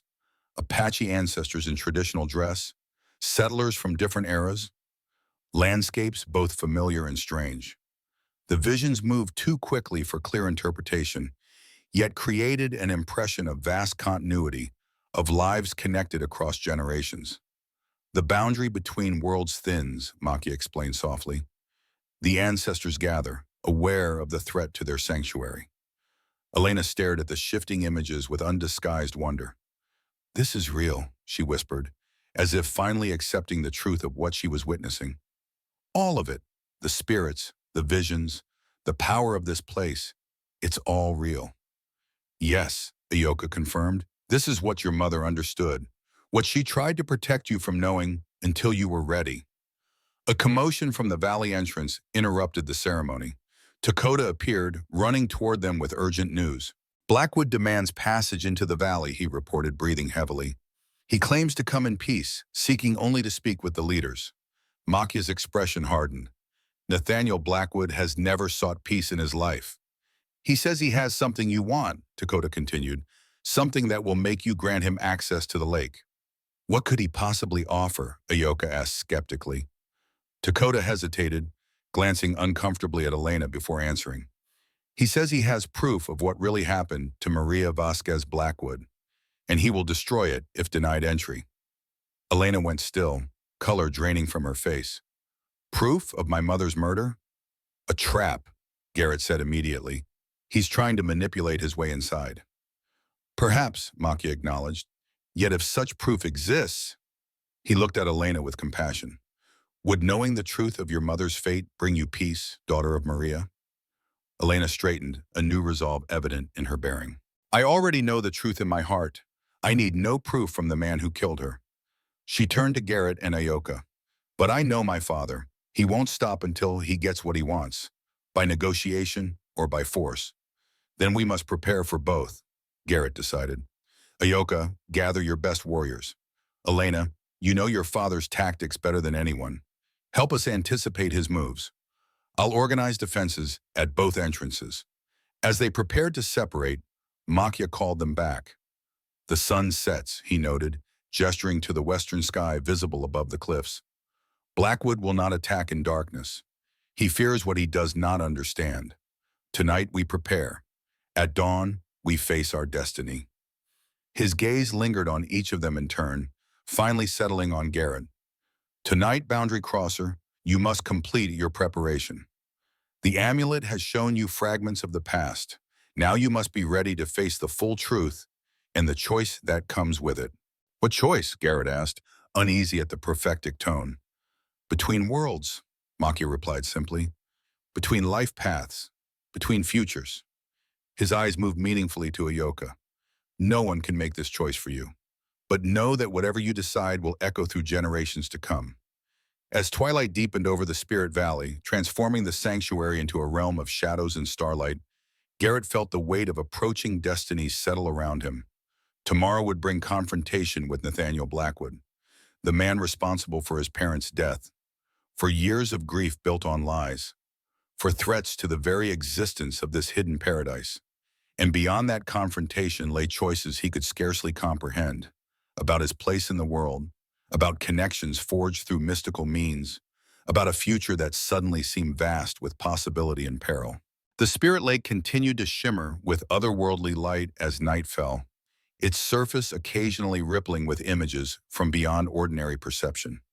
Watching it from the shore, Garrett wondered what visions tomorrow might bring, and whether he would be strong enough to face them when they came. Night settled over the Spirit Valley like a protective cloak, stars wheeling overhead in constellations that seemed closer and more brilliant than in the world beyond the cliffs. Throughout the encampment, Apache families prepared for potential evacuation, gathering essential belongings and medicinal supplies. Warriors readied weapons and reinforced defensive positions at both valley entrances. An atmosphere of tense anticipation permeated the air.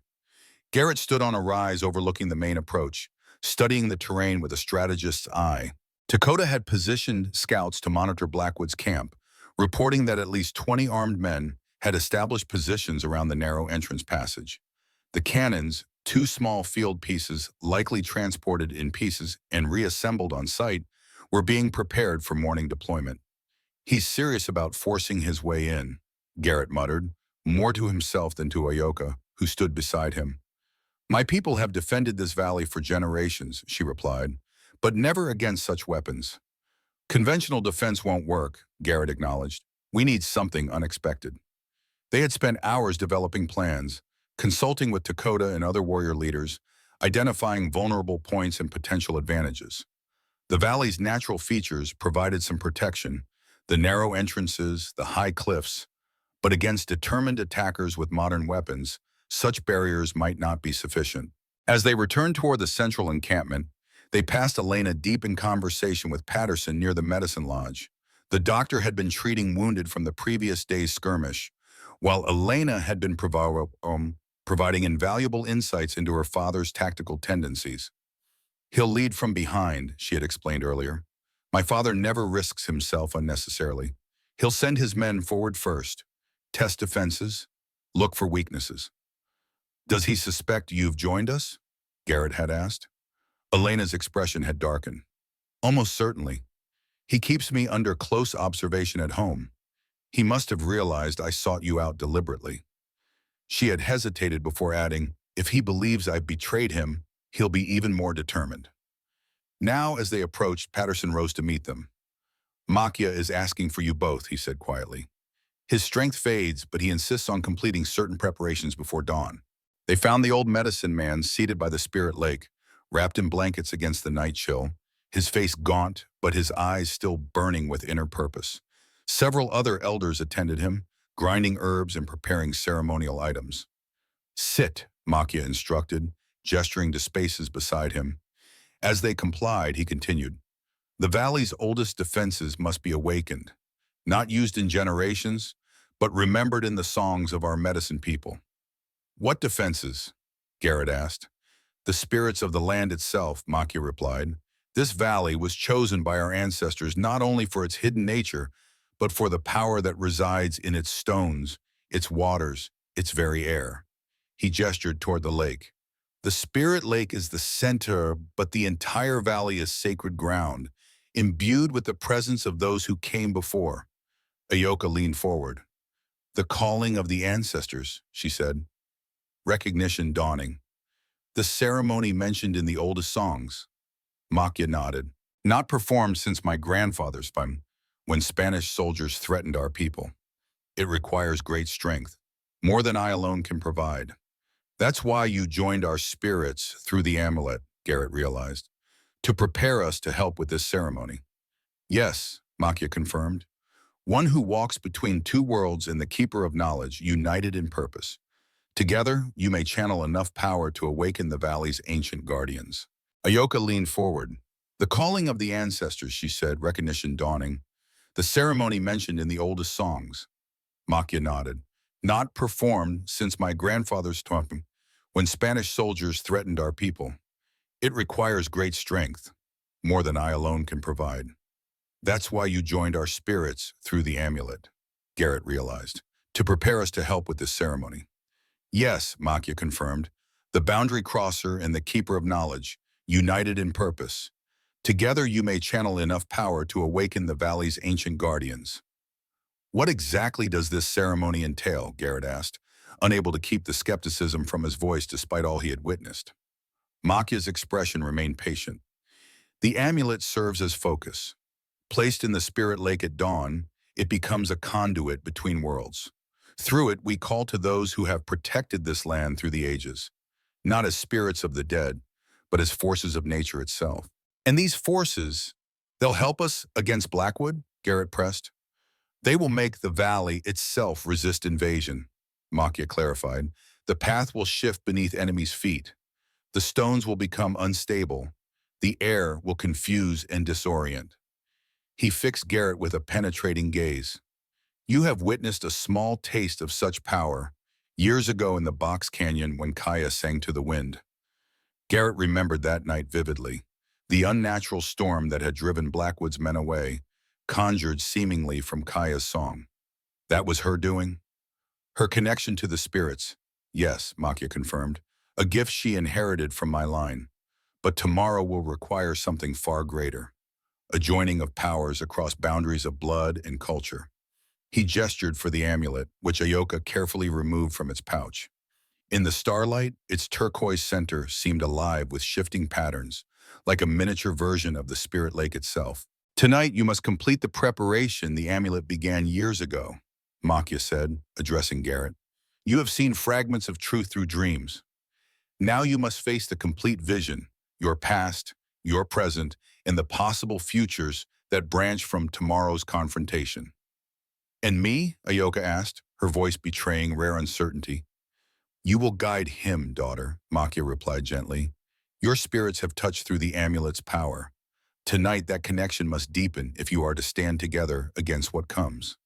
He instructed them to sit facing each other at the lake's edge, the amulet placed between them. The other elders withdrew to a respectful distance, forming a protective circle around them. Place your hands on the amulet, both of you, Makia directed. Open your minds to each other, as you did briefly earlier. But this time, do not resist the deeper connection that forms. Garrett hesitated, meeting Ayoka's eyes across the ancient stone. Their earlier joining through the amulet had been overwhelming, a momentary merging of consciousness that had left him shaken. The prospect of a deeper, more sustained connection was both compelling and terrifying. It's all right to be afraid, Ayoka said softly, reading his expression. I am too. The simple admission of vulnerability from someone so habitually composed gave Garrett courage. He placed his hands on the amulet as directed, feeling its surface warm beneath his touch. Ayoka did the same, her fingers nearly touching his around the carved stone. Remember, Makia's voice seemed to come from increasingly far away. What you witness is truth, but not destiny. The future remains unwritten. The turquoise center began to glow, softly at first, then with increasing brilliance. Garrett felt the familiar sensation of expansion, his consciousness stretching beyond normal boundaries, reaching toward Ayoka's across the diminishing space between them. Then they were falling together into memory and vision, the present moment dissolving around them as the amulet's power engulfed them completely. He saw Ayoka's childhood in vivid detail, her early training as a medicine woman, her father's patient teaching, her mother's death from fever when Ayoka was only 6. He felt her determination to master both Apache traditions and the knowledge of the outside world, her struggle to balance dual identities, her private fears of failing her father's expectations. And she saw him in equal measure. His grief after his parents' death, his years working ranch jobs with a heart full of misdirected hatred, the emptiness that had followed him even after learning the truth about Blackwood. She felt his isolation on the remote ranch, his reluctance to form connections with others, his recurring dreams of the valley and of Kaya, now Ayoka, growing to womanhood. The vision shifted to Nathaniel Blackwood, his early fascination with native artifacts, his calculated courtship of Maria Vasquez, his growing obsession with the amulet in the Spirit Lake. They witnessed through the amulet's power the night Maria confronted her husband about his plans, saw the argument escalate, watched in horror as Blackwood's rage erupted in whirlwinds that left Maria dead at the foot of the stairs. The young Elena, then only 15, discovering her mother's body. Blackwood creating the fiction of a sudden illness. The servant who knew the truth, silenced with money and threats.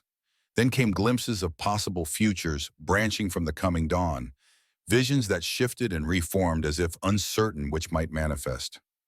Blackwood's men overwhelming the valley's defenses, the sanctuary desecrated, the Spirit Lake's waters stained with blood. Ayoka leading her people to safety through a hidden path, while Garrett and others held back the invasion at great cost. The ceremony succeeding, the valley itself rising in defense, Blackwood's men retreating in superstitious terror. In one vision, clearer than the others, Garrett and Ayoka standing together at the Spirit Lake, their hands joined above the waters, a bridge forming between worlds as Blackwood watched in impotent rage from the valley's edge, unable to cross the boundary they maintained. The visions faded, replaced by a single powerful truth that resonated between them. Their connection was not accidental or temporary. The amulet had recognized in both of them complementary aspects of what the valley's protection required. Ayoka's deep knowledge of Apache traditions balanced by Garrett's understanding of the outside world that threatened it. As consciousness slowly returned to the present moment, they found themselves still seated by the lake, hands joined directly now, rather than separated by the amulet. Dawn light had begun to seep over the eastern cliffs, painting the valley in soft pastels. "You've been joined in vision through the night," Makia said quietly from beside them. He looked even more frail than before, as if the night's vigil had drained his remaining strength, yet his eyes held satisfaction. "You've seen what must be seen. Now you must choose what will be." Garrett became aware of activity throughout the valley, warriors gathering at defensive positions, families completing preparations for potential evacuation. The confrontation with Blackwood would begin soon. Dakota reports Blackwood's men are stirring, Patterson informed them, approaching with Elena. They appear to be positioning the cannons. "Then it's time," Makia said, struggling to rise. Garrett and Ayoka moved quickly to support him, but the old man waved them away. "No, my part is nearly complete. Yours is just beginning." He fixed them with an intense gaze. "The ceremony must proceed as dawn breaks. Take the amulet to the center of the lake. There, place it in the waters while speaking the words I have taught you, Ayoka. The spirits will respond, if they deem you worthy." "Father," Ayoka began, distress evident in her voice, "you should be the one to—" "My strength fades," Makia interrupted gently. "The guardianship passes to you now, daughter. And perhaps," his gaze moved meaningfully to Garrett, "to one who stands beside you, if that is the path you both choose." A shout from the direction of the main entrance interrupted them. One of Dakota's scouts raced toward them, calling out in Apache. "Blackwood demands immediate parley," Ayoka translated for Garrett and Elena. "He waits at the entrance with a white flag. Alone." "A trick," Garrett said immediately. "Perhaps," Elena conceded, "but it's unlike my father to expose himself unnecessarily. Something has changed." Makia considered this development. "The ceremony cannot wait. Dawn approaches, the moment when the boundary between worlds is thinnest." He turned to Elena. "Daughter of Maria, you know Nathaniel Blackwood's mind better than any here. Would you speak with him while the ceremony proceeds? Delay him, perhaps?" Elena straightened, resolve hardening her features. "Yes, I'll face him." "Not alone," Garrett objected. "I'll accompany her," Patterson offered. "Blackwood knows me from Fort Benton. My presence might unsettle him. Another piece of his past returned to haunt him." "And take Dakota with warriors," Ayoka added, "for protection." The group separated quickly, each to their assigned tasks. As Elena and Patterson departed for the entrance with Dakota and a contingent of warriors, Garrett and Ayoka helped Makia to a position overlooking the Spirit Lake. "The canoe," Makia instructed, pointing to a small craft pulled up on the lakeshore. "Take it to the center. There, when the sun's first light touches the water, place the amulet beneath the surface and speak the words." "What about Blackwood?" Garrett asked. If this fails, then defend as you must, Makia replied pragmatically. But the ceremony offers the valley's best protection. His expression softened as he looked at his daughter. Ayoka, you have prepared for this moment your entire life, though neither of us knew the exact form it would take. Father, she began, emotion breaking through her usual composure. I am proud of you, daughter, Makia said simply. You have always understood our ways. His weathered gaze shifted to Garrett. And you, Spirit Walker, have found a path few of your kind ever discover. His voice softened. Now go, both of you. The dawn waits for no one.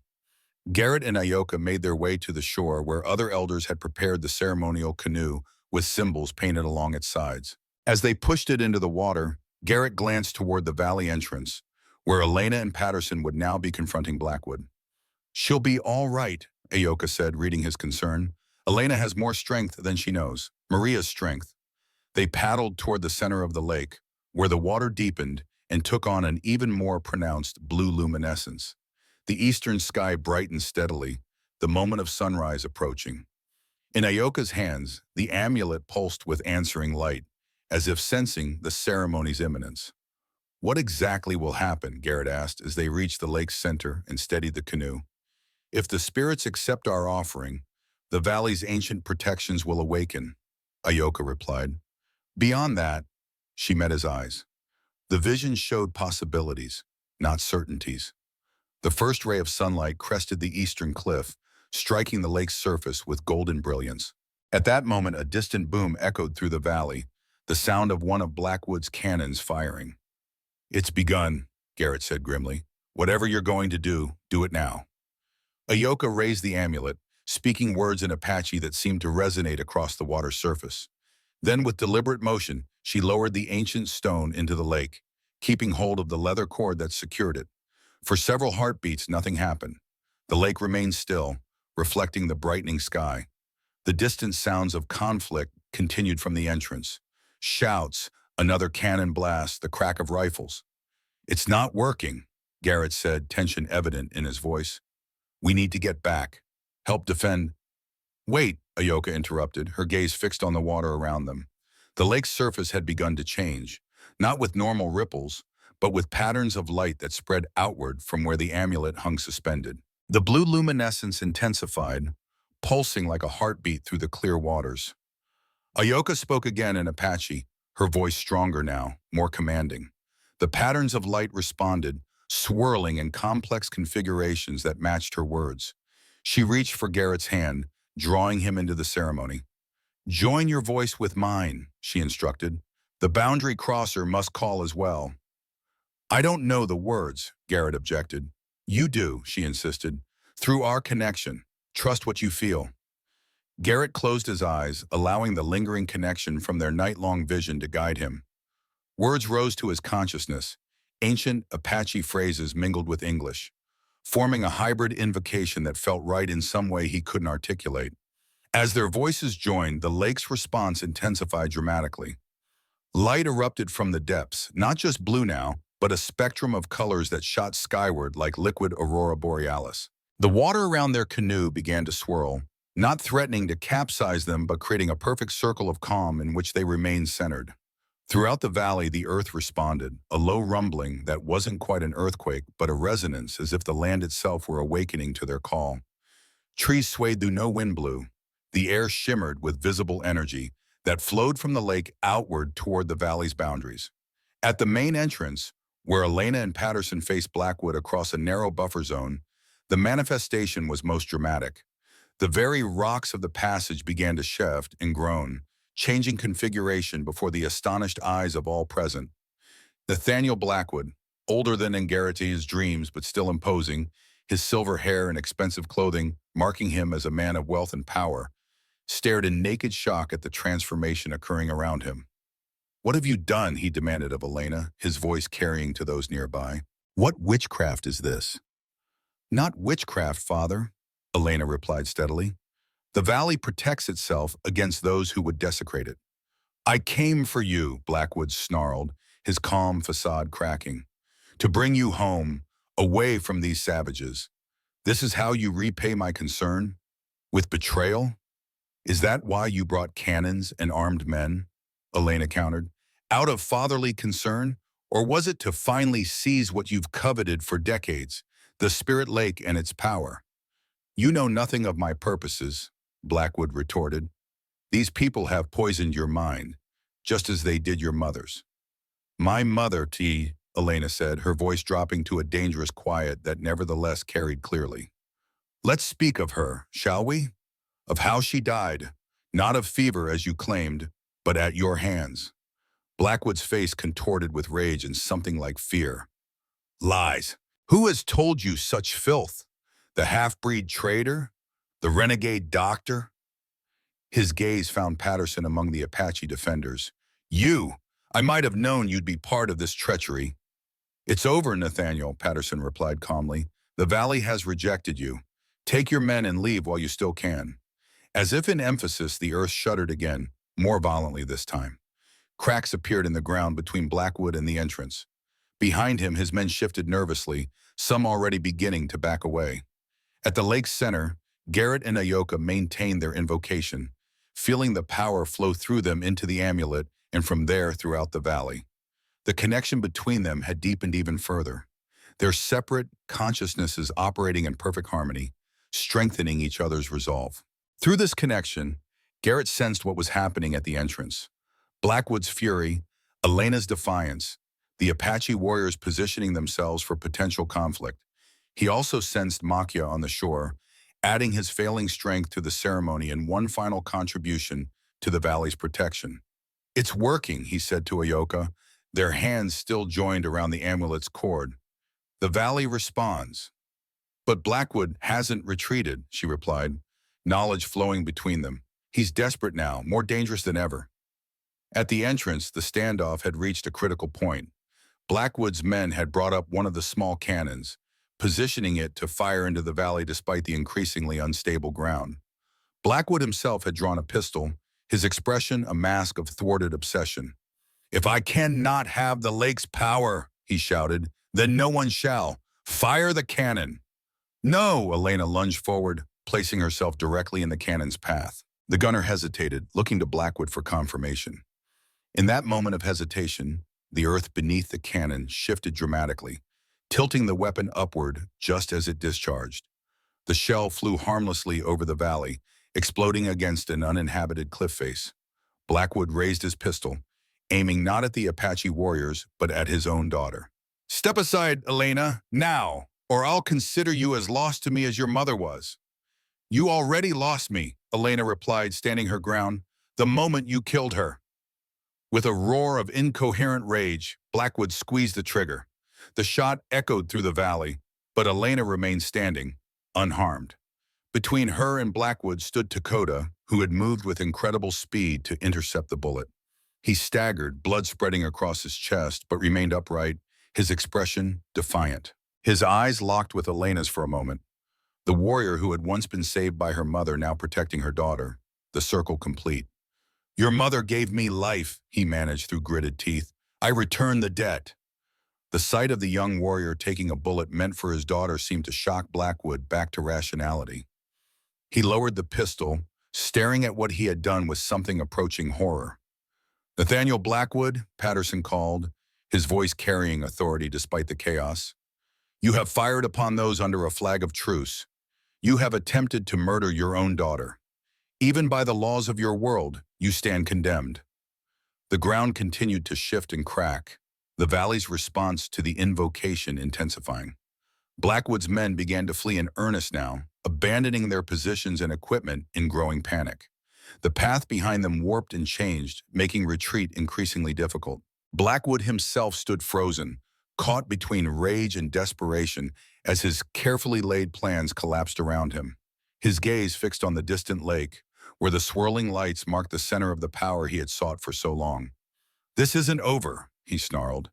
Then he too turned and fled, following his retreating men. But for Nathaniel Blackwood, much was indeed over.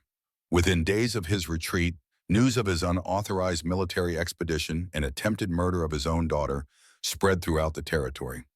Sheriff Caldwell from the nearest settlement issued a formal warrant for his arrest on charges of murder, kidnapping, and leading an illegal armed assault.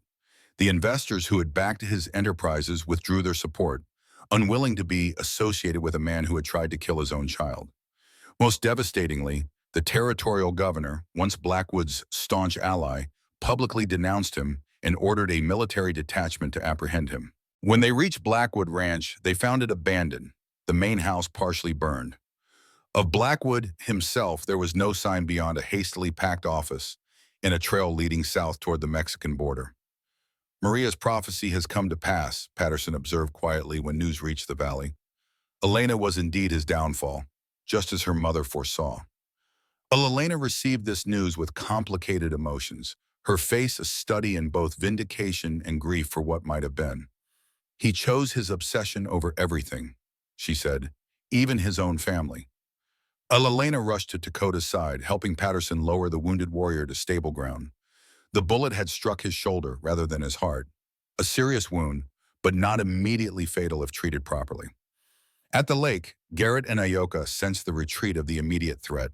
The invocation had succeeded beyond expectation. The valley itself had risen in defense, driving back the invaders without direct bloodshed on either side. As they guided the canoe back toward shore, they saw Makia slumped forward, supported by the other elders. They hurried to his side, but it was already clear that the old medicine man had given the last of his strength to the valley's protection. "Father," Ayoka whispered, kneeling beside him. Makia's eyes opened slowly, focusing on his daughter with effort.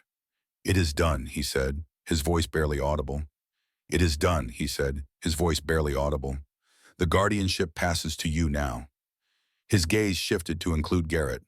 "To both of you, the medicine woman and the man who stands at the threshold between worlds, if that is your choice." "Rest, Father," Ayoka said, tears falling freely now. "Save your strength." A ghost of a smile touched Makia's weathered face. "My journey ends here, daughter. Yours continues." He reached for both their hands, joining them as he had before. The boundary crosser and the keeper of knowledge. Together, stronger than either alone. His eyes closed, his breathing slowed, and with a soft exhalation, Makia's spirit departed to join the ancestors he had served throughout his life. Ayoka bowed her head, grief momentarily overwhelming her composure. Garrett knelt beside her, offering silent support, feeling through their connection the complex mixture of sorrow and resolve that filled her heart. Around them, the valley gradually settled, the extraordinary manifestations subsiding as the invocation's immediate purpose was fulfilled. The spirit lake returned to its normal state of luminous tranquility, though the amulet continued to pulse softly with inner light where it lay between them. Word spread quickly of both victory and loss, Blackwood's retreat and Makia's passing. Patterson returned from the entrance, reporting that Dakota would recover and that scouts confirmed Blackwood and his remaining men were indeed withdrawing, abandoning equipment in their haste to escape the valley's mysterious defenses. "Dakota asks for you," Patterson told Elena quietly. "He's weak, but conscious." Elena found the wounded warrior resting in a small medicine lodge, his chest carefully bandaged. The Apache healer attending him withdrew discreetly as she entered. "You shouldn't have done that," she said, kneeling beside him, her voice tight with emotion. "Risking your life for Blackwood's daughter." Dakota's eyes opened, clear despite his pain. "I saw not his daughter, but Maria's. A bridge between worlds, as your mother tried to be." His hand found hers with surprising strength. "As you could be if you choose to stay." The invitation hung between them, possibility flowering from violence, connection arising from conflict. Later, Elena approached more hesitantly, her face drawn with the aftermath of confronting her father. "I'm sorry about your father," she said to Ayoka. "He was extraordinary." Ayoka acknowledged this with a nod, her grief contained but evident. "As was your courage in facing Blackwood. Your mother would be proud." "What happens now?" Elena asked. The question directed to all of them, but somehow especially to Garrett. The question hung in the air between them all. What came next? After prophecy fulfilled? After battles won and lost? After transformations that could not be undone? "And what about you, Elena?" Garrett asked. "Will you return to Boston after all this?" Elena touched the silver locket containing her mother's portrait that Patterson had given her. Her expression cleared, as if a decision long in the making had finally crystallized. No, I've lived too long in a world that denied half of who I am. She looked toward the Apache dwellings where women were already beginning preparations for Makia's funeral ceremony. My mother wanted me to know her people. I think it's time I honored that wish. Ayoka studied her with newfound respect. The path between our worlds isn't easy to walk. No, Elena agreed, but it's mine to walk. Perhaps I can serve as a different kind of bridge, using my education and my father's connections to protect this valley through the white man's laws and treaties. Her voice strengthened with resolve. The Apache shouldn't have to hide forever. There should be a way for both worlds to coexist without one destroying the other. Patterson, who had been listening nearby, nodded approvingly. Maria would be proud of such a vision. I can help you establish the necessary connections in Tucson and Santa Fe. The third soul in the prophecy, Ayoka said softly. The daughter of two bloodlines, who chooses her path. Elena smiled, a genuine smile that transformed her face, revealing for the first time the clear resemblance to her mother. I think I've been choosing it since I found my mother's journal. It just took coming here to understand what that choice meant. It was the question that hung in the air between them all. What came next, after prophecy fulfilled, after battles won and lost, after transformations that could not be undone? Garrett looked at Ayoka, at the amulet that had bound their spirits across cultural divides, at the valley that had become far more than a sanctuary to him. The choice Makia had spoken of crystallized in that moment, between returning to his isolated existence beyond the valley or accepting a new purpose, a new connection, a new way of being in the world. Now, he said, his decision made, we honor the dead, tend the wounded, and prepare for what comes next. Blackwood is defeated but not destroyed. The valley is protected for now, but the world beyond continues to encroach. He glanced at the Spirit Lake, its waters once again calm but forever changed in his perception. The boundary between worlds grows thinner, as Makia said. Perhaps that's not something to fear, but to embrace, finding strength in connection rather than isolation. Ayoka studied him, understanding flowing between them.